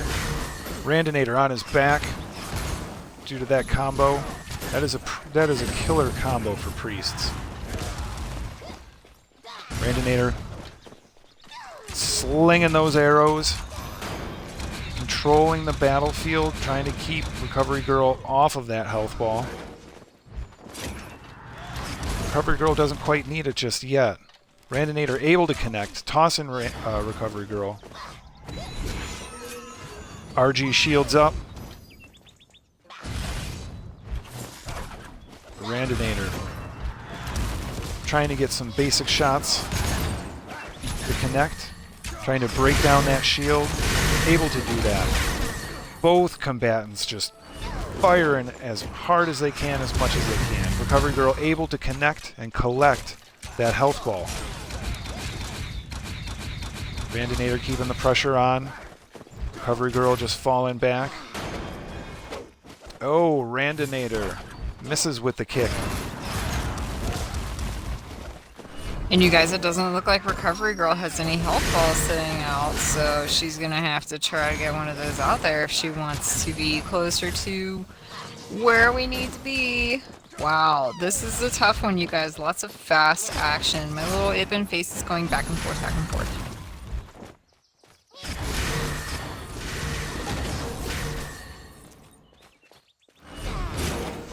It seems that Recovery Girl feels like they're in the lead because we have not seen a health ball out just yet. And with it getting close to about 50% health, you'd think that that would be coming out just to keep things safe. Maybe Recovery Girl doesn't think Randinator has the DPS to put her out in just a couple of shots. Oh, and there it is. Wow. This was, so you guys, like, I know that Recovery Girl is a very strong competitor, right? But just seeing the way that Randinator has been performing lately, that was an incredible fight. Growl, what do you think? Incredible fight, for sure. Gubbins reporting. Oh, hey, Gubbins! What's up? Look at that. Let's everybody wave to Gubbins. Hey, Gubbins. What's up? I'll wave to Gubbins real quick. But then I'll sit down. You know why?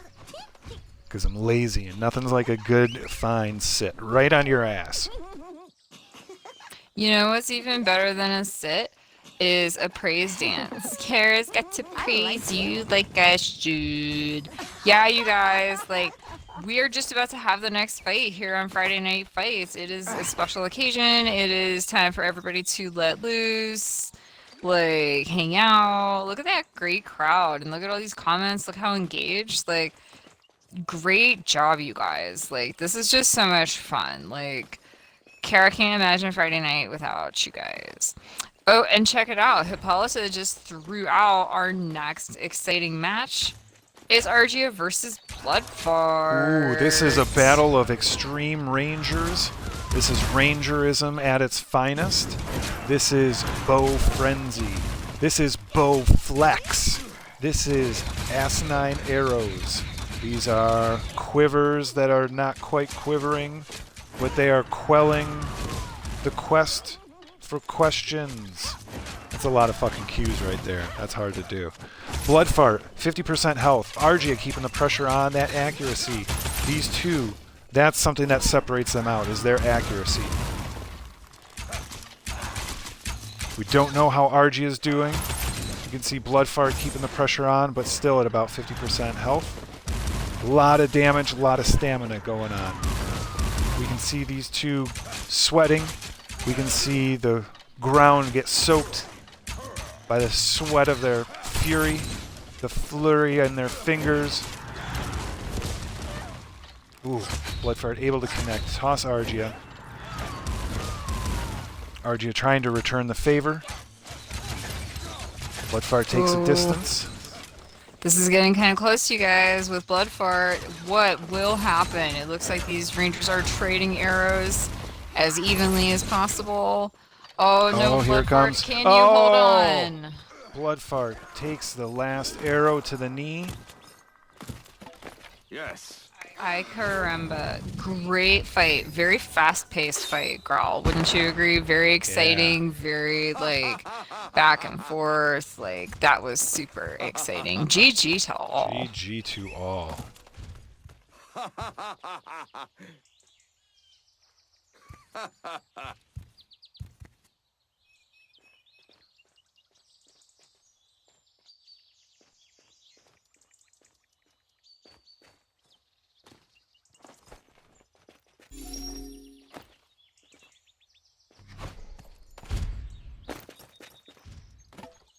What's up, Argia, the very champion who we were just celebrating moments ago? That was a fun performance, right? That was like really cool to watch. And it looks as though Argia is napping away, just kind of like falling asleep here. Very funny. Love it, Argia. Thanks for showing up. We are just so happy to have you. Your legend grows on the Physera server. North America Xbox. The longest running community event. Your name is held on everyone's lips. Tony versus Crinos. Mage versus Mage. Who's the human? Who's the elf? Who the fuck cares? Let's just see this arcane madness.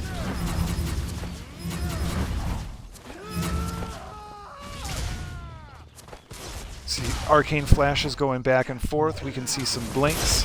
A lot of purple, lots of blue flying on the Bridge of Six Shadows tonight, folks. Two winners from earlier today, two fierce competitors, two respected champions, you guys. Crinos and Tony is a pleasure to be witnessing right now. This is some super fun, right? This is definitely like, this is definitely like one of those times where you just want to sit back and take it all in. But who knows how much longer it'll go on if young Tony keeps hitting those, taking those hits. Oh, Growl. Kara shouldn't have said anything because Oh, that was the fight. that is what finished it. Crinos finished it off. Tony left to just bleed out, lonely like.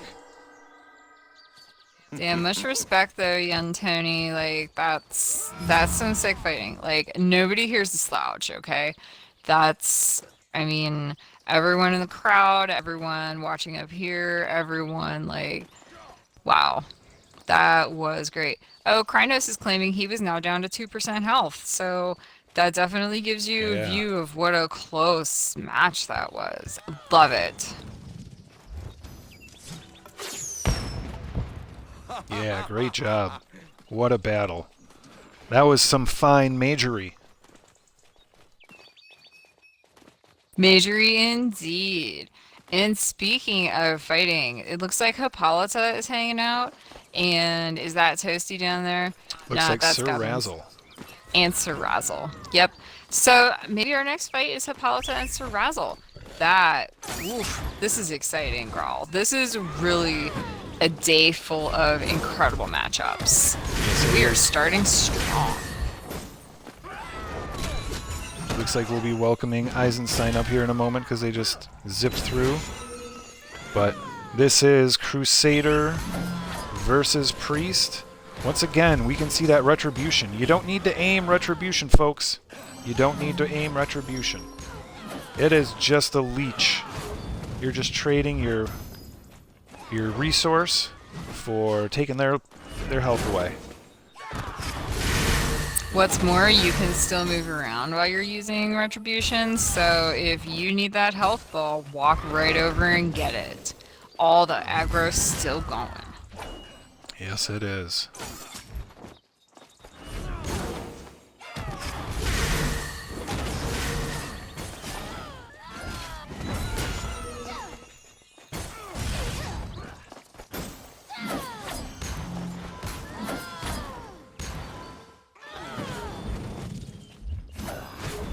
Oh, that shield is gone, but that health ball just got gobbled up like it was a big old turkey. Hippolyta trying to stave off with using her guard. Able to get the daze in, but unable to keep Sir Razzle from that second turkey. That second golden turkey orb of health.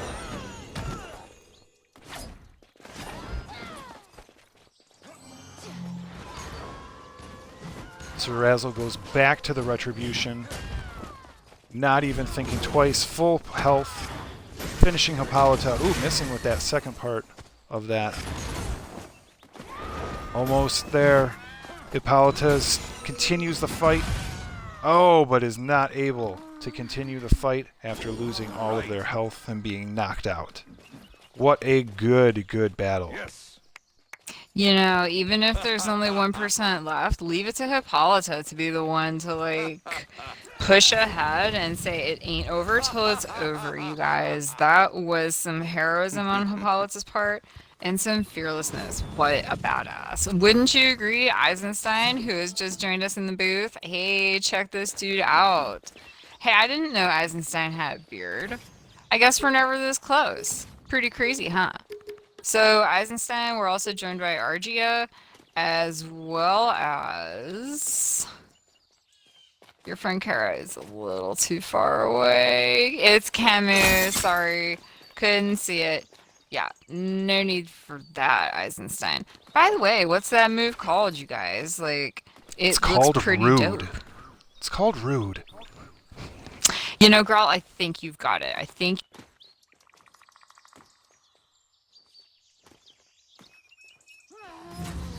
So anyway, wow. Hippo versus Raz, and it's official. Hippolyta is saying it herself. 45 God Raz wins. GG and hearts. So, wow.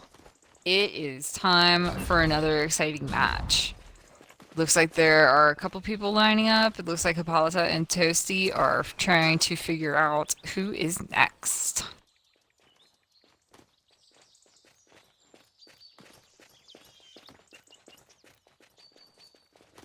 Looks like Sir Dabs and Recovery Girl are lined up to be our next battle. Let's see. Recovery Girl has already had a streak of successes today and is doing remarkably well. We know that she is not only all about the heals, but she's also a very fierce competitor. Sir Dabs appears to be quite ready, so let's take this one away, you guys. No buffs, pots, or exploits.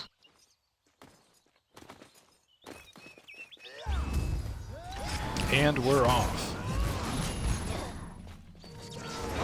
Sir Dabs goes for a shout to start. We are trading tosses, everyone. Trading tosses. It's like we're doing the egg catch. Or a water balloon toss. The first health ball of the match comes out by Recovery Girl. Able to connect from afar. Another shout by Sir Dabs. Double shout. They are buffed up and looking to get in there. Ooh. Getting thrown while they're trying to do the charge. Recovery Girl keeps that pressure on. Sir Dabs going for the charge, not being successful. Closing the distance a little bit more.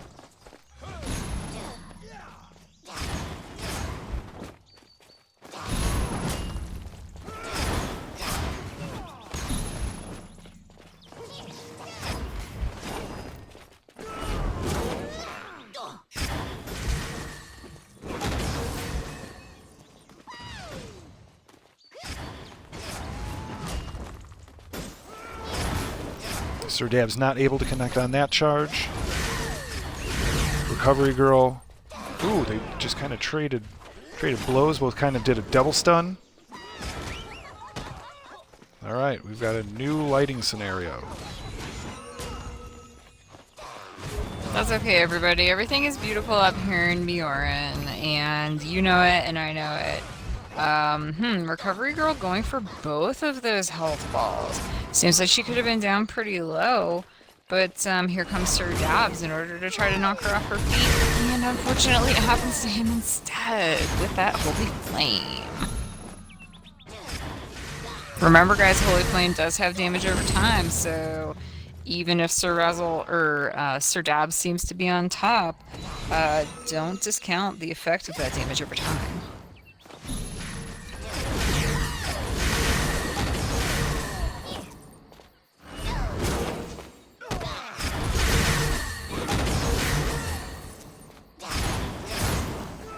Wow. Recovery Girl keeping that accuracy on, keeping that pressure going. Sir Dabs running all over. But not running away with it, that's for sure.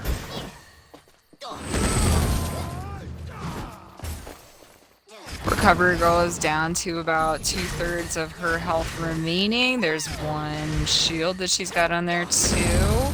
And the shield is gone. Sir Dabs sees an option to strike. Recovery Girl not going for that healing ball just yet.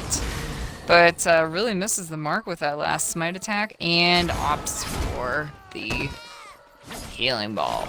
Sir Dabs, meanwhile, takes advantage of some rare downtime.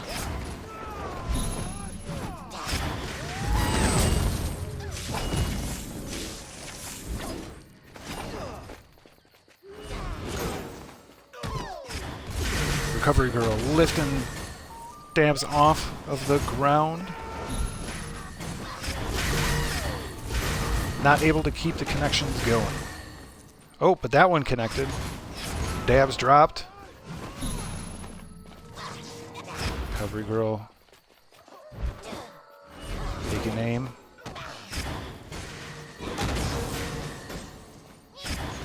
Able to get Dabs on the back.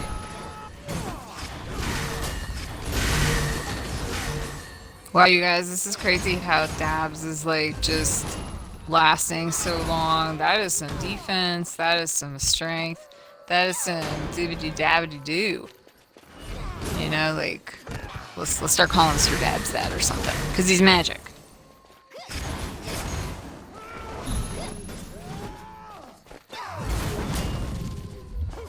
Recovery Girl not needing a health ball, but getting it out preemptively.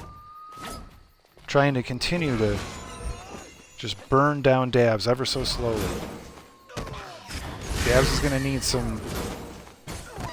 to figure it out really quick and get a whole bunch of shots in. Just dominate for a full 10 seconds. Because when Recovery Girl picks up health balls like she just did, that fight's gonna keep going.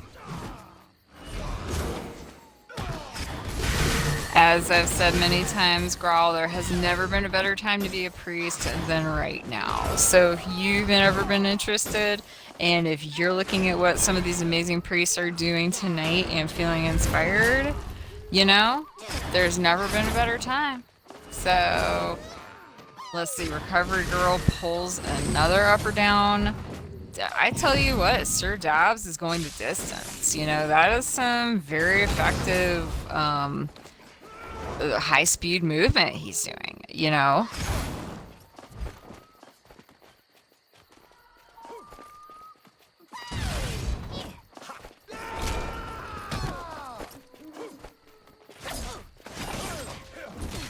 Ooh, Dab's getting in there.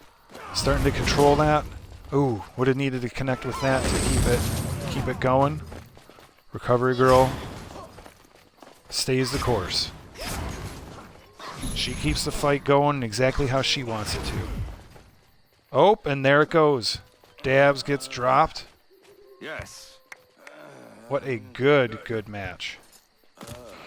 Yeah, nice job, you guys. That was all the GGs. That one kept you paying attention because that was fast at times. It was a little methodical at times. There was all kinds of stuff going on. I can tell Camu and Eisenstein were enjoying it because they were locked in the whole time, as we say. Oh, and who's that but our friend Argia? What's up, you guys? This is all of us just reporting in from the most fun place ever up here on the bridge of the Six Shadows. If you're going by telepost, the telepost you have to do is Woodcutter Camp up here in beautiful Bjorn. Thanks, Growl. That is the Google Maps / Apple Maps version of where we are. And look at that beautiful map. Look at the beauty of Bjorn and the Canis Mountains and the Canis Valley. Wow, super nice. So happy and excited to be here with you guys. My name is Kara. This is my friend Growl. And we have a champions row back here of Eisenstein, Argia, and Camu. What's up? Very nice. Eisenstein showing us his aggro. What's up, dude? Kara could do that too, but you guys would just be like Doctor Stranged off this bitch. Hey, Zariah, taking a look at us from the other side. And Bloodfart, who's had a lot of success today so far. Looks like we got a next fight. It is a relative newcomer called Eminisa versus your friend and mine, the troublemaker who's so lovable, Sammy. We are also not doing any guards for this fight. Presumably that means both of our competitors are Crusaders.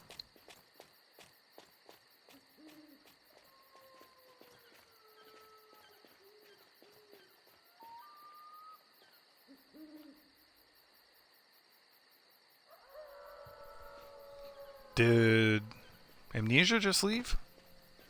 Or just like, no, I'm not fighting without my guard. Is that what's going on?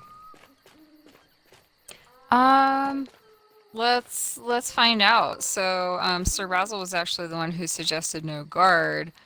Actually, no, it was originally Hippolyta and then, supported by Sir Razzle. In other words, Recovery Girl says it in simple terms for the rest of us. No shieldy, only stabby. Thank you, Recovery Girl. Looks like Sir Razzle is ready to poke someone. Oh, and here's Amnesia. Sorry, I mispronounced that earlier, kiddo. Alright, Sammy is ready, and Amnesia's ready. Let's get the party started.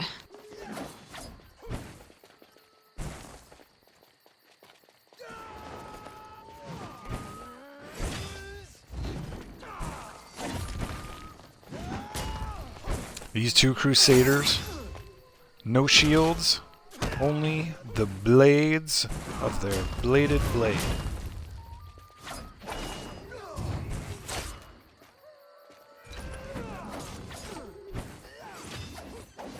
Now, when Sammy threw the shield, is that technically a shield? No. They're just talking no guard, so they're just saying no using the shield to block.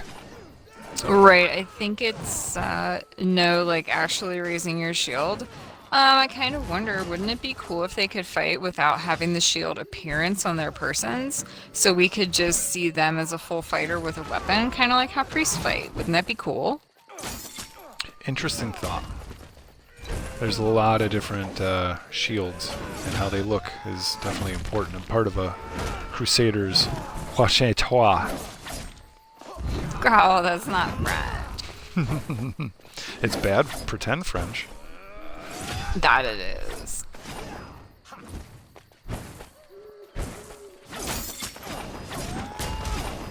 Oh, both getting in close. Sammy not really taking a lot of damage. Sammy once again tossing the shield. Looks like a really slow turtle shell. That's glowing neon. Ooh, Sammy connects with the charge.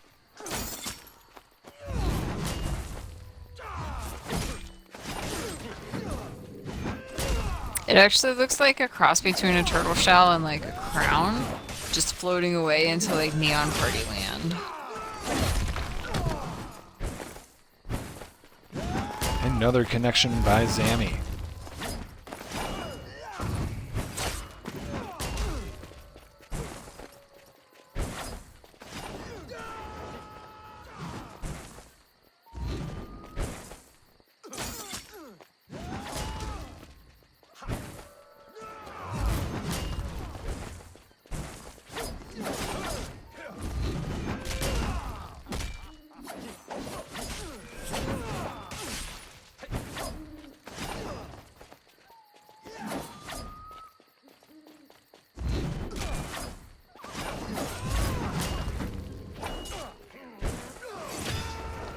Alright, Crusaders continuing.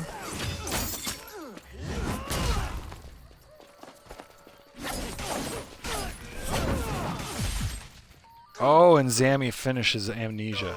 Looks like Wow. Sammy will remember. Yes. Hey, great job, Amnesia. Thanks for coming and joining us, and we hope to see you come back and fight some more, because that was very competitive, right, Growl? That was definitely, like, interesting to watch, and, like, two players with similar styles. Yeah, once again, it's been confirmed Sammy was the winner of that. Yeah, that was fun to watch, you guys. It's rare that we have Crusader and Crusader in the same battle, so we love having those new and interesting matchups to watch.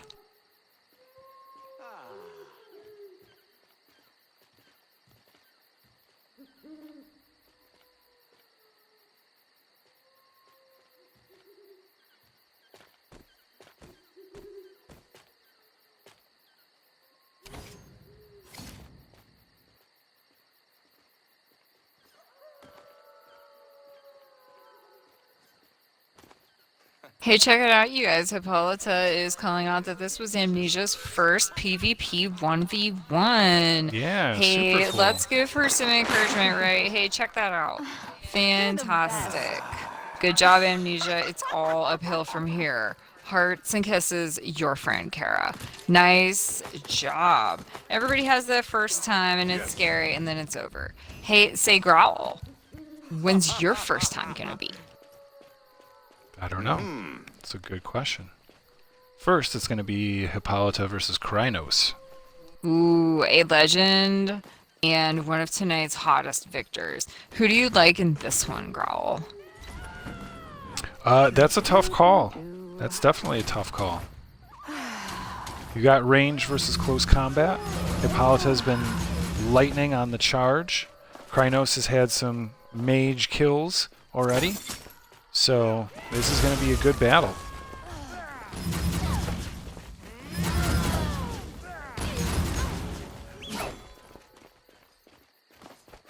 Oh, hey, you guys, can you believe this is our 24th fight already of the night? These are flying by.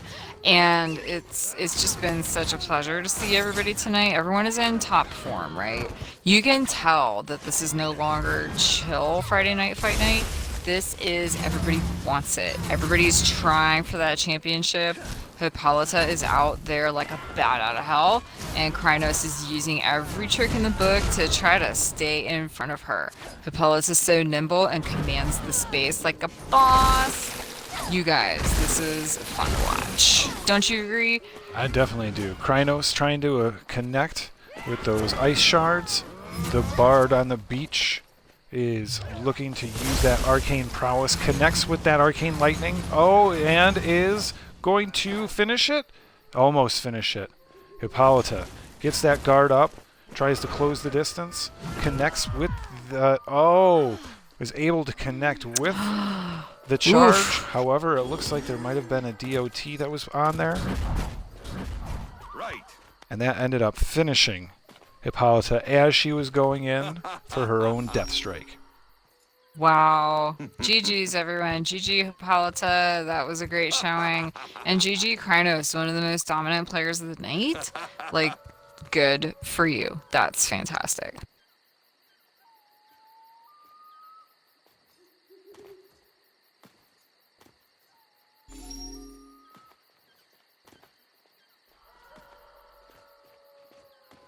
So, Growl, is there anyone who you'd like to see more of tonight? I personally would love to see Sir Razzle do a little more of his razzle dazzle, right? Because, I mean, it's pretty fun. Yeah, no, I hear you.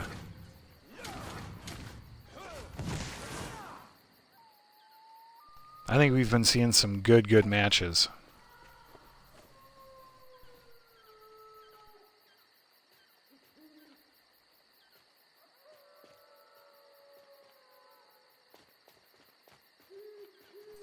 Oh, Eisenstein versus someone. Maybe Sir Davs? Oh, that sounds like a great matchup, Growl. I don't know, I'm just watching Sir Dabs jump up and down. Although Argia did say me, and she put in the most important phrase in the game, which is "ooh."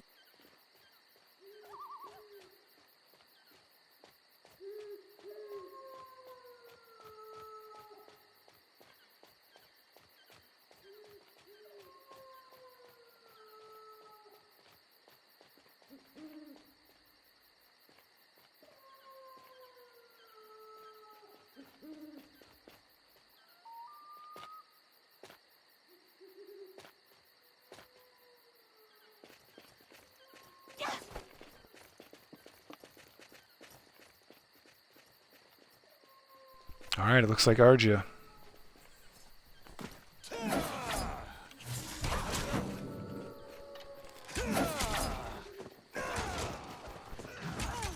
Alright, we can see the Battle of Champions.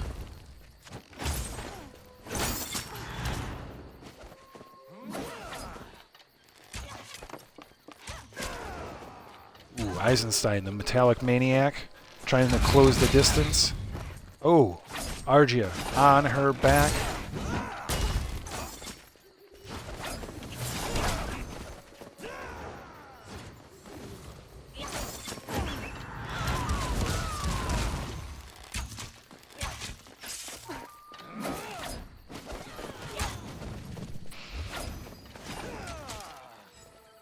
Alright, so this is a fierce battle between two very fierce competitors, you guys. This is definitely going to be a tough one to call because even though Eisenstein has started to lose some health already, never count out these Crusaders, right? They are kind of, you can see Eisenstein using the shield a little bit right there against Argia's stunning assault.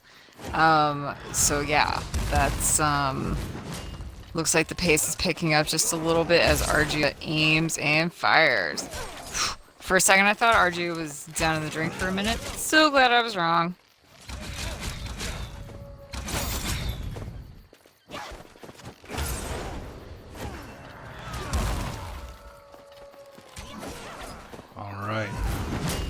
Eisenstein trying to close the distance. Argia shooting arrows. That quiver is working hard.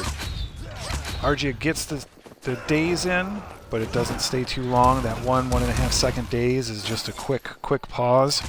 It's hard to get connections after that and really turn on the heat. Eisenstein does connect with the charge and tosses Argia. Gets a couple more stuns in, but Argia is able to use those stams and get out. And then toss the Eisenstein up in the air. Looks like all that armor doesn't make them that heavy if an arrow in the ground is going to make them shoot up into the air. That's one hell of an explosive arrow. Ooh, Eisenstein knocks Argia down and finishes it with a slash. Wow. Wow, you guys, I was starting to wonder about Eisenstein. I was starting to think maybe he was getting to the very end, but woof, that was quite a performance. He jumped in at the end and struck like, I don't know, great white shark or one of those things. Wow, maybe a water spirit from down in like the Knoll Wastes, okay? Yeah. Wow, Jade Reach, as it were. Null Reach, or the Jade Wastes. I think Jade Wastes would be an awesome band name. Right, Growl? Hey, how about you get out your tambourine and we will start a band. And we're going to be called the Jade Wastes, right? Yeah.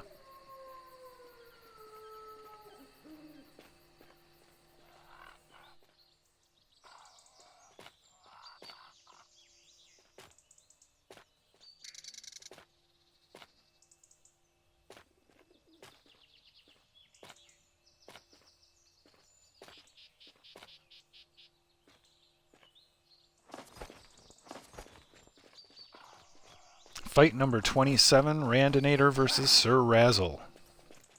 Wow, this is going to be one of the biggest treats of the night. I can tell already, Growl. Randinator is just the shit. Sir Razzle, also the shit. Six Shadows representing in Sir Razzle, and the health ball is out early because Razzle knows the Savage Randy Savage, the Randinator of Randitude, is ready for action. You can see the Randinator unload those arrows onto Sir Razzle, but Sir Razzle thought that it's time to pick up that health ball. Tosses the Randinator and continues to knock them down. We are seeing the retribution once again. You don't need to aim that. Sir Razzle's got the shield. Randinator is working to push that down as quickly as possible.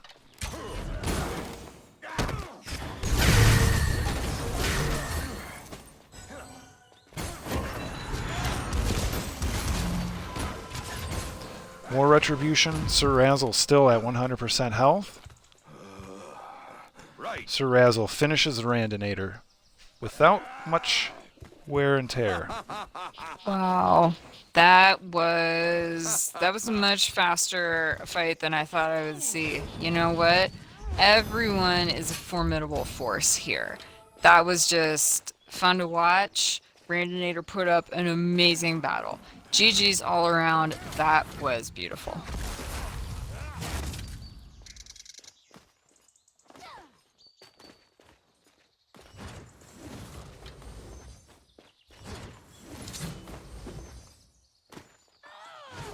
Alright, you can see the combatants down there on the bridge of the Six Shadows, waiting for their name to be called to step up. Show their stuff. Go head to head, 1v1. Nothing between you and victory except for your opponent.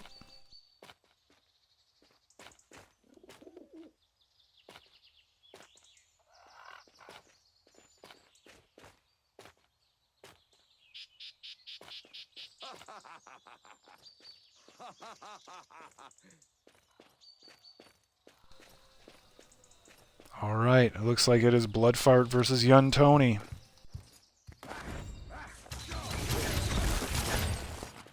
And these guys are not waiting to get started, you guys. It looks like We know that they don't have any buffs, cuts, or exploits. It looks like Bloodfart and Tony are taking out some frustration on each other. This is going fast and furious, you guys. There's Vin Diesel spread in between two pieces of bread, and it's a Fast and the Furious sandwich. The Fast and the Delicious. Tony rolls out, able to connect with a Frost Shard. Bloodfart keeping the arrow onslaught on. Tony uses a blink to try and get out of the way. Bloodfart's accuracy is super solid. Tony goes into an ice block. Bloodfart follows them out of that ice block and finishes it with an explosive arrow. Nicely done.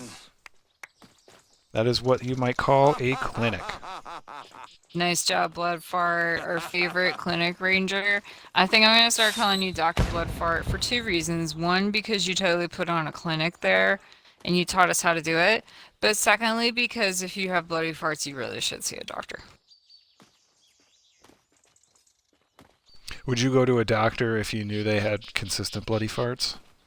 No, because I know that it's also caused by watching and eating a Vin Diesel Fast and Delicious sandwich. And even an Ippin with like all of our rows of teeth can't get through that easily.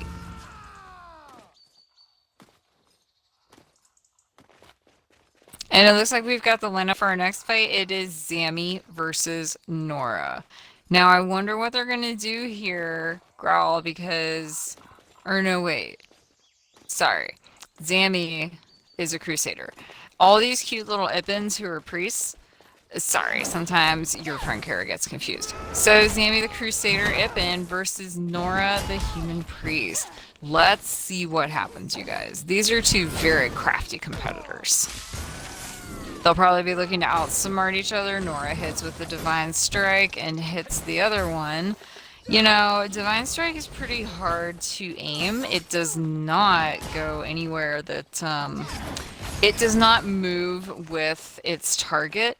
The entire thing is executed in a single line that cannot actually be changed in any way. So if you're even a little bit off the target with Divine Strike, the whole thing gonna be wasted, you guys. Otherwise, it's a very powerful attack that can potentially hit some enemies 3 or 4 times simultaneously, which makes it really impactful. So, but we're still back to Nora and Sammy. Looks like there's a lot of running around going on. What do you think, Growl? I think this is back and forth. It's going to be interesting because we don't know Nora's health, but as a priest, we can only assume that, you know, we've seen some health balls, we've seen some healing waves. That's a healing wave right there. So we know that Nora is paying attention to her health. Now, the Sammy is just a sword-slinging son of a sucker. So that little Ippin has got so much Zaza in those bones that, excuse me, not bones, inside the Zaza, inside the cartilage. Thank you. Yeah, so that's a lot of Za. It's a lot of Zaza, and Sammy's got it. So we can see that both combatants are trying to control the battlefield, and Sammy connects on a charge.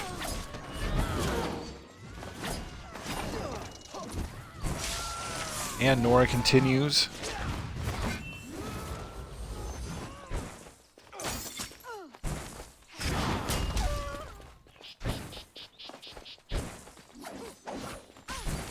A lot of dodging and defensive positioning going on here, you guys. It seems like Sammy is able to connect with a charge that threw Nora up in the air. Both of these competitors have a way to usurp the balance of their opponent, and they appear to be using that as often as they need to in order to get any kind of an advantage in this very evenly matched battle.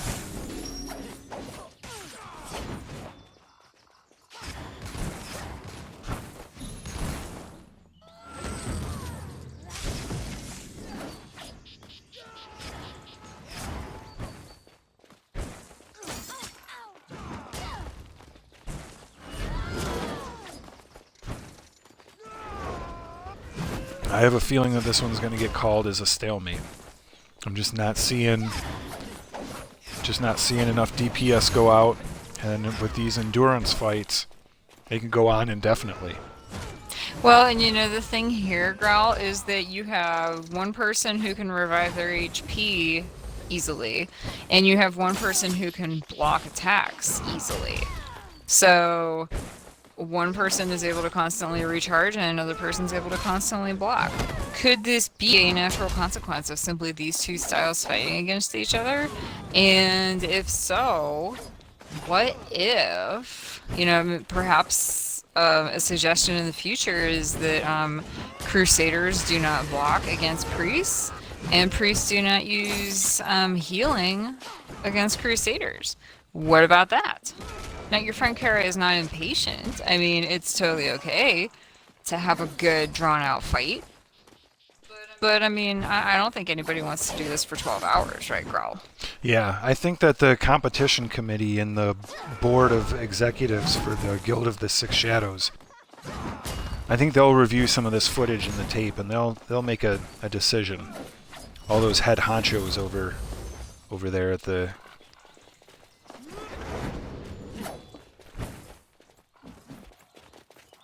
You know, I heard Camus say once that he wanted to be, like, his dream job was the general manager of the 1v1 league. That'd be pretty dope. That'd be pretty sweet. And I think Sir Razzle was talking about he wanted to be head of the PvPers union. You know, so he can negotiate for, like, fair trades and all that kind of stuff.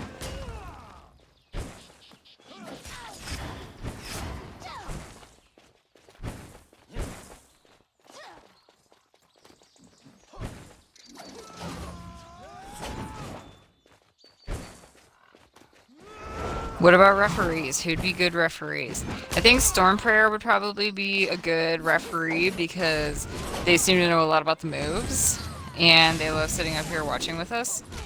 What about a head coach? I don't know, maybe Hippolyta and Toasty will be head coaches.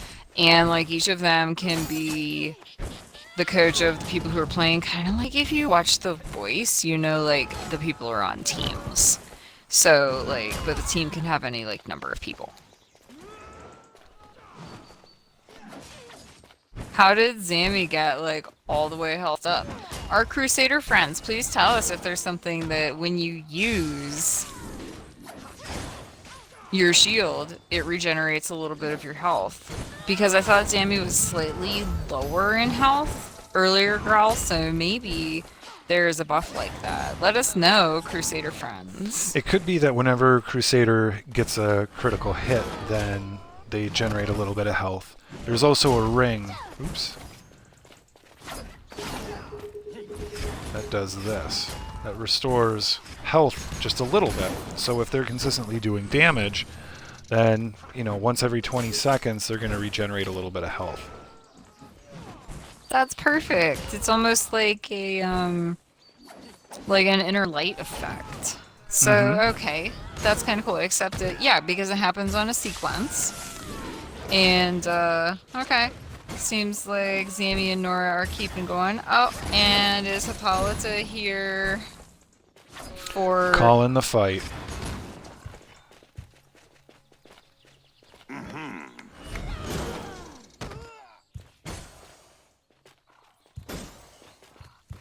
Okay, guys, it looks like we have a draw. Hippolyta is letting us know that is because of equal healing, with a bunch of smiley faces.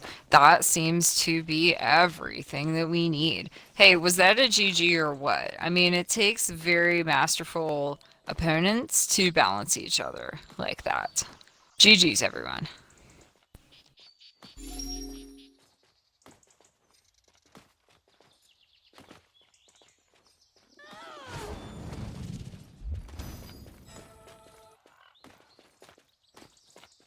Alright, looks like Hippolyta has run out.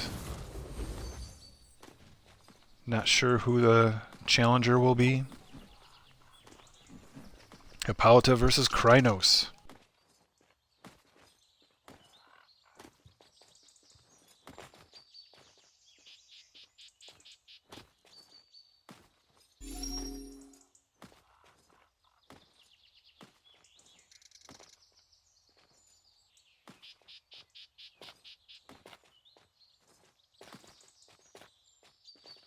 Alright guys, this is fight number 30 and it's gonna be Hippolyta versus Crinos. I believe this is a rematch, right girl? They were talking about it earlier.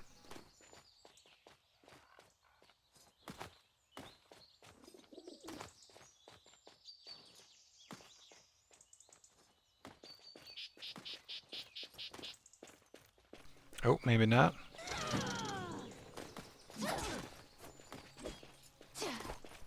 Though it looks like Crinos might be AFK. Well that's not very uwu, right guys?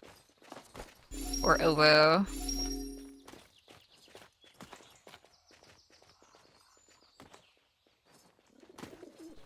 Alright, Randinator is gonna step up and take the battle. Oh hey Randinator, nice to see you. Let's do it.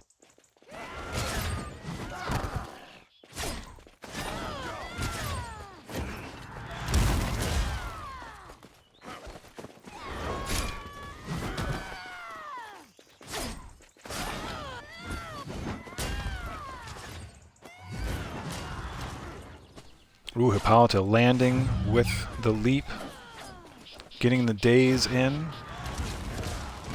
Randinator connecting with the erupting arrow.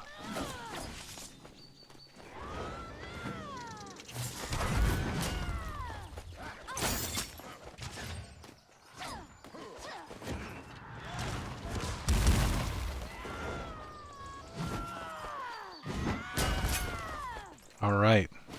The battle continues. Human v elf. The Rand versus the Hip.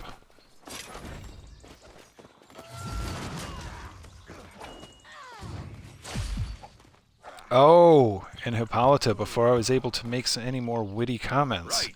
able to finish off that Ranger with a couple of good strokes right there at the end. That's a total shame, Growl, that you weren't able to make more witty comments because, like, it seems as though all the GGs were in order. Hey, Randinator, that was pretty sick. Awesome job. Hey, Hippolyta, as usual, who's the queen bee? It is clearly Hippolyta. Promotions presents Hippolyta presents the Bridge of the Six Shadows, just down the road from the Woodcutters camp in beautiful Bjorn. Come one, come all to Friday Night Fight Night featuring your friend Kara and your dog Growl. Every Friday. Same time, same channel. Physera server, Xbox. We're in channel 1. Come get some. All right, Pope Pius, Sir Dabs. These are human brothers, a priest, a crusader. I think we're going to see a lot of action. I think we're going to see another stalemate. I'm going to call it early. This stalemate potential. But we'll have to see. We'll be able to see Pope Pius's health.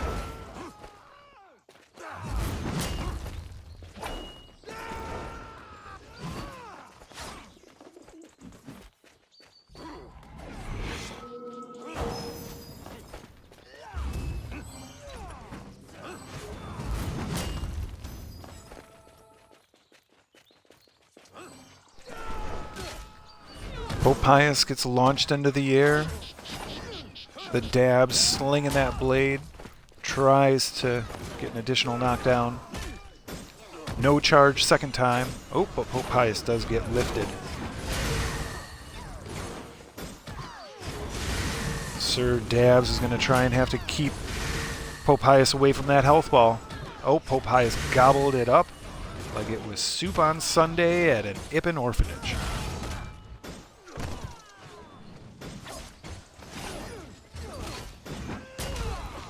Speaking of other things that are often on the Soul Pyre, it looks like Sir Dabs is definitely working that defense. And Pope Pius, unconcerned about having a small amount of health off. Well, actually more like a quarter of their health off.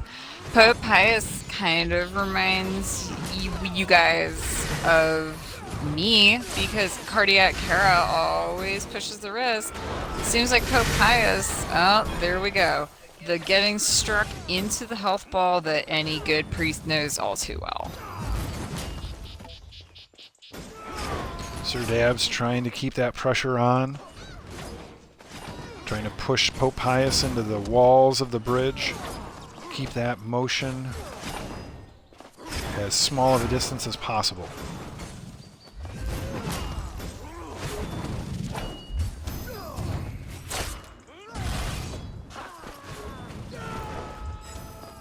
Pope Pius just walks over that health ball, and we've got some more time on the clock, folks. Sir Dabs swinging it.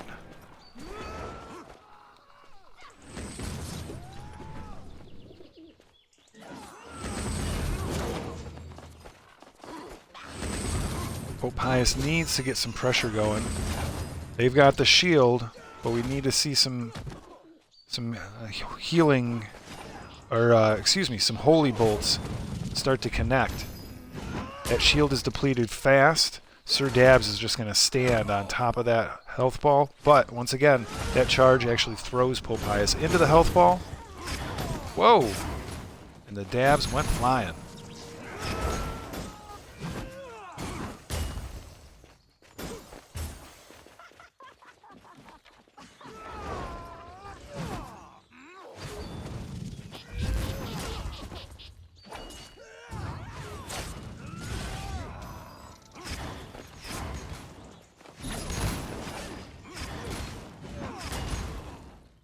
Alright, Dabs putting the pressure on. Pope Pius collects that health ball. I was noticing earlier in the fight, Growl, the Sir Dabs was definitely doing a good job being conscious of where that health ball was located and trying to defensively keep Pope Pius away from it. That's something that very successful people fighting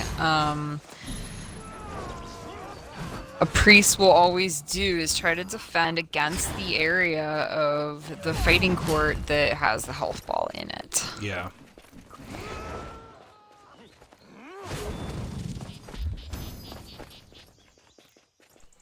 Health ball comes out again. Pope Pius once again gobbles it up. Looks like Sir Dabs is... Oh, I thought they were going to question and see if they were going to call it.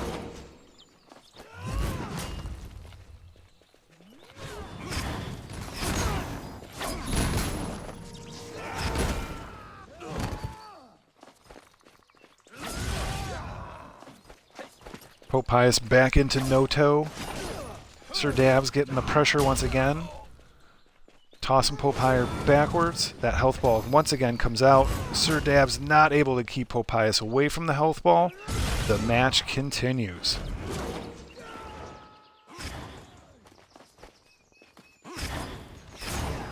Now, I think this just happened, honestly, because we had a Crusader who was doing some regen, and we also had a priest who was reliably regenning. It looks like Sir Dabs is exposing an Achilles heel of Pope Pius. You know, once you get stuck in with some of those combos, it might be a little bit too late. But it looks like Pope Pius is able to at least generate a health ball. Oh, able to collect that health ball, but once again, if Sir Dabs can keep that pressure on right now, this is going to be it. The next 10 seconds is going to determine this, whether Pope Pius is going to able to continue on.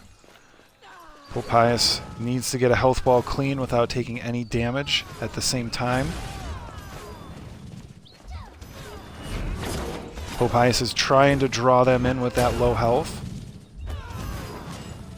Getting that health ball. That's not a huge health ball, but it's going to give them, you know, 20% of their health at a time, so every little bit helps.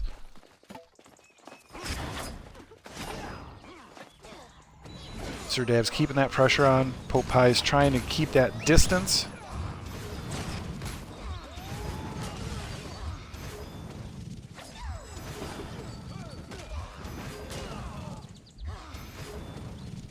It's getting close. I know we don't want to call it with it being this close. Sir Dabs once again looking to finish it.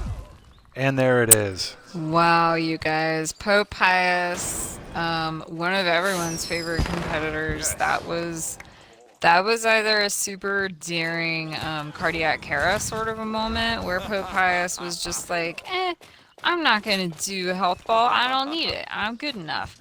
Or perhaps they were just like, okay, huh. So wait, are we calling this for Pope Pius though? It looks like Hippolyta is saying that Pope Pius wins. Yeah, that might be a misprint.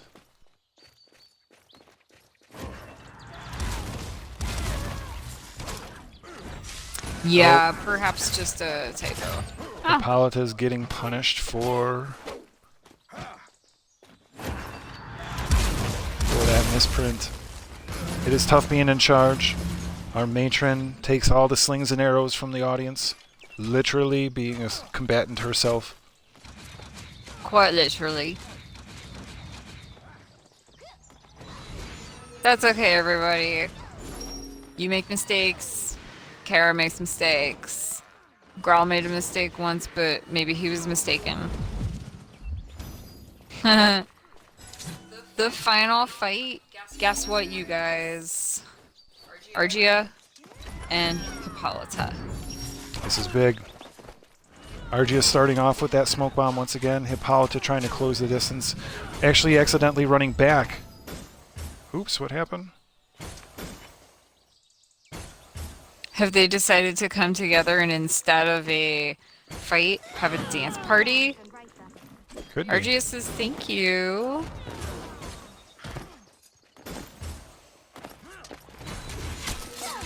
And it is game on.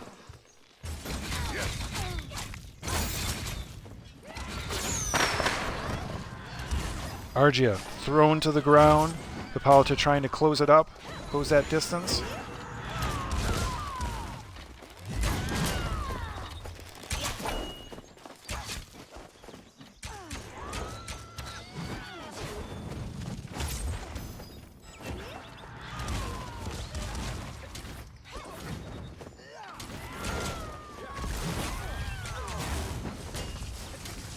Argia trying to keep the pressure on. Hippolyta connecting with the leap attack. That blade finding its place. Argia trying to sneak around. Yeah, guys, I can see Hippolyta just went on a little, like, dash right there, similar to Sir Dabs in the last fight, where if you have your opponent at a disadvantage, don't let up. And that seems to be a clue that Argia is taking right now, representing the Six Shadows here on the Bridge of the Six Shadows. Hippolyta charging bravely into battle, despite what might be going on.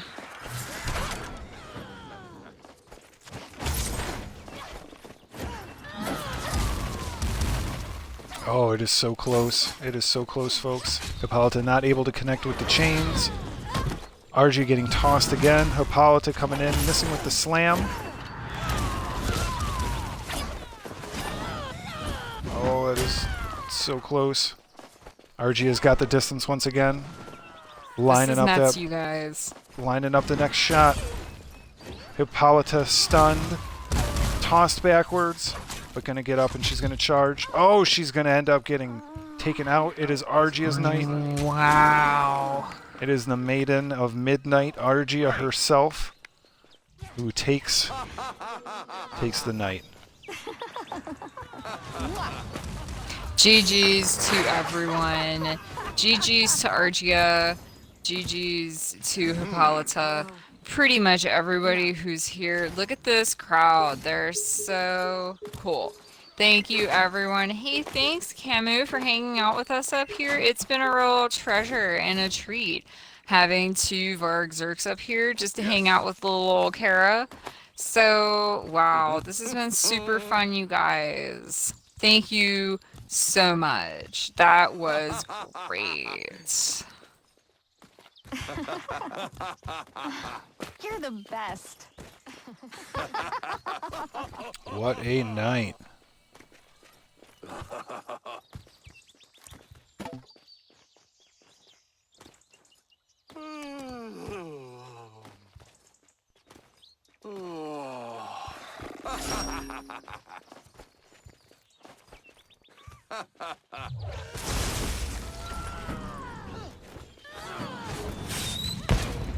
All right, folks. Thank you for joining us. This has been your dog Growl. Hold on.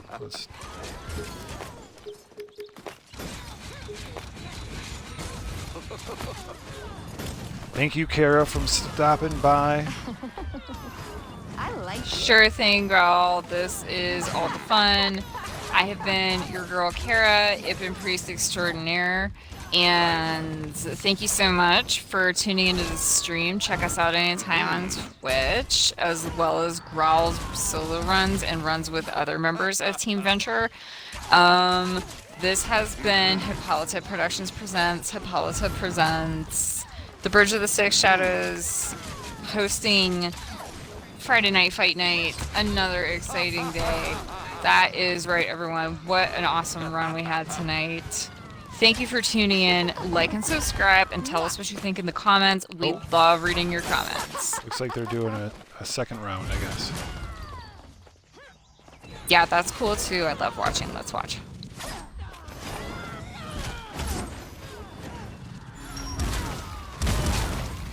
Argia tosses Hippolyta. Hippolyta stuck in the smoke bomb. Slowed movement, but using that guard to take little damage. Connects with the charge, does Hippolyta. Argia able to get a daze in and then follows it up with an erupting arrow. No leap attack for Argia as Hippolyta misses, and then Argia finishes the job and Hippolyta goes down.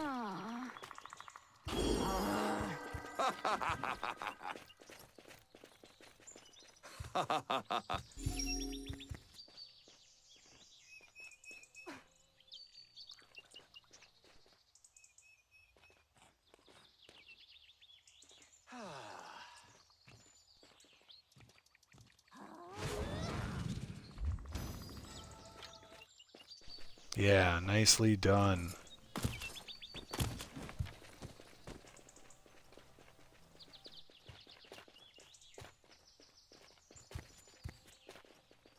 All right, from the booth, this is Growl. Thank you for joining us for Friday Night Fight Night, 1v1 PvP Duels. The Guild of the Six Shadows presents a Hippolyta Promotions project, Friday Night Fight Night, the longest running community event in all of Bless Unleashed. 1v1 PvP Duels head-to-head. No potions, no buffs, no exploits. Just two combatants, their skill, and that's it. On the road to victory. Once again, thank you, Kara. Thanks, everybody. Thank you to our loyal viewers. Thank you to our new and future viewers. We love you. And thank you, Growl, for being such an astute commentator and so much fun to hang out within the booth. Thank you for all of our friends and guest hosts and interviewers up here. And thank you to you, the audience, and for everyone who showed up today. Have a wonderful one, and we'll see you next time. All right, I'm hopping out of the booth. Let's go do a final walkthrough as everyone feels the victory pumping in their veins. How everyone feels the glory gush out of their orifices. People wiping away the tears from each other's faces. Health balls will be exchanged. Buffs will be given.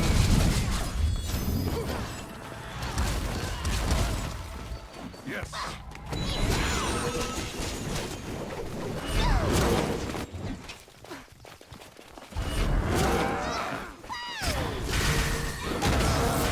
Yeah, do a little flex.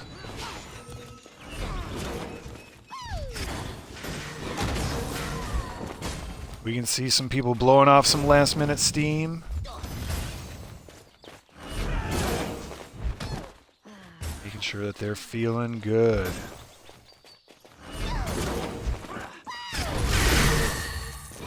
At the bridge of the Six Shadows.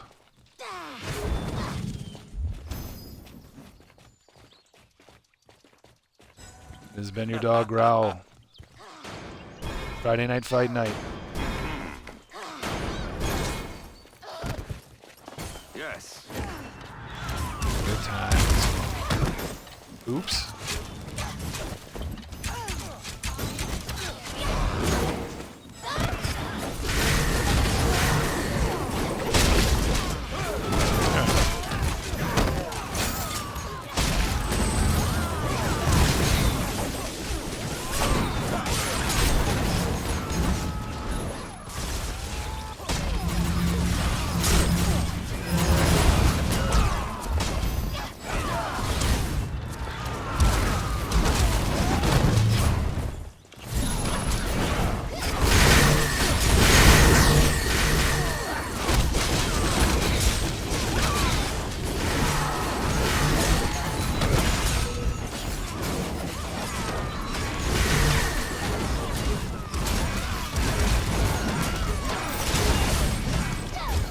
There we go. That'll play a little bit cleaner.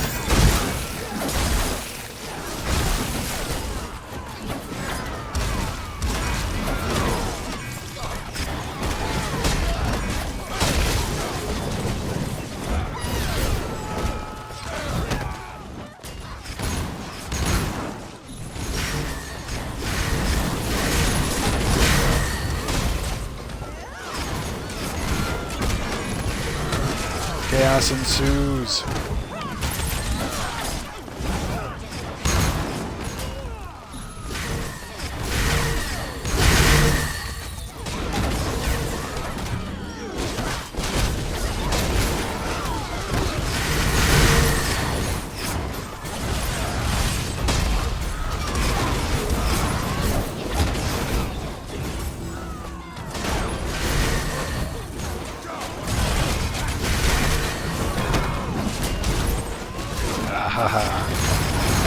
Nicely done.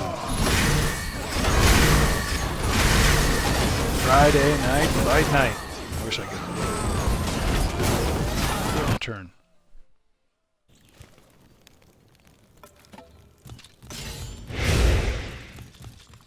Let's get back in there. No health. No worry.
Alright everyone, this has been your dog Growl. Want to thank all my puppies, my kittens. Let's get some better lighting up in this bitch.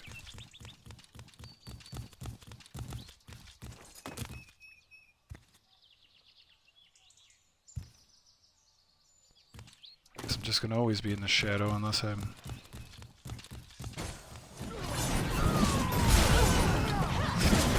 Hopefully everybody knows I'm trying to do an outro. This has been your dog Growl, everyone. Thanks to all my puppies, my kittens, my screamers, Ippins, Var, elves and humans. All the Shabiki who provided the nourishment and the sustenance. All of you who joined us. Thank you. Once again, Physera, North America server, Xbox. The longest running community event in all of Bless Unleashed, Friday Night Fight Night. We will see you next week. Have a happy week if you've got stuff going on. And if you don't have stuff going on, that's pretty cool too. Alright.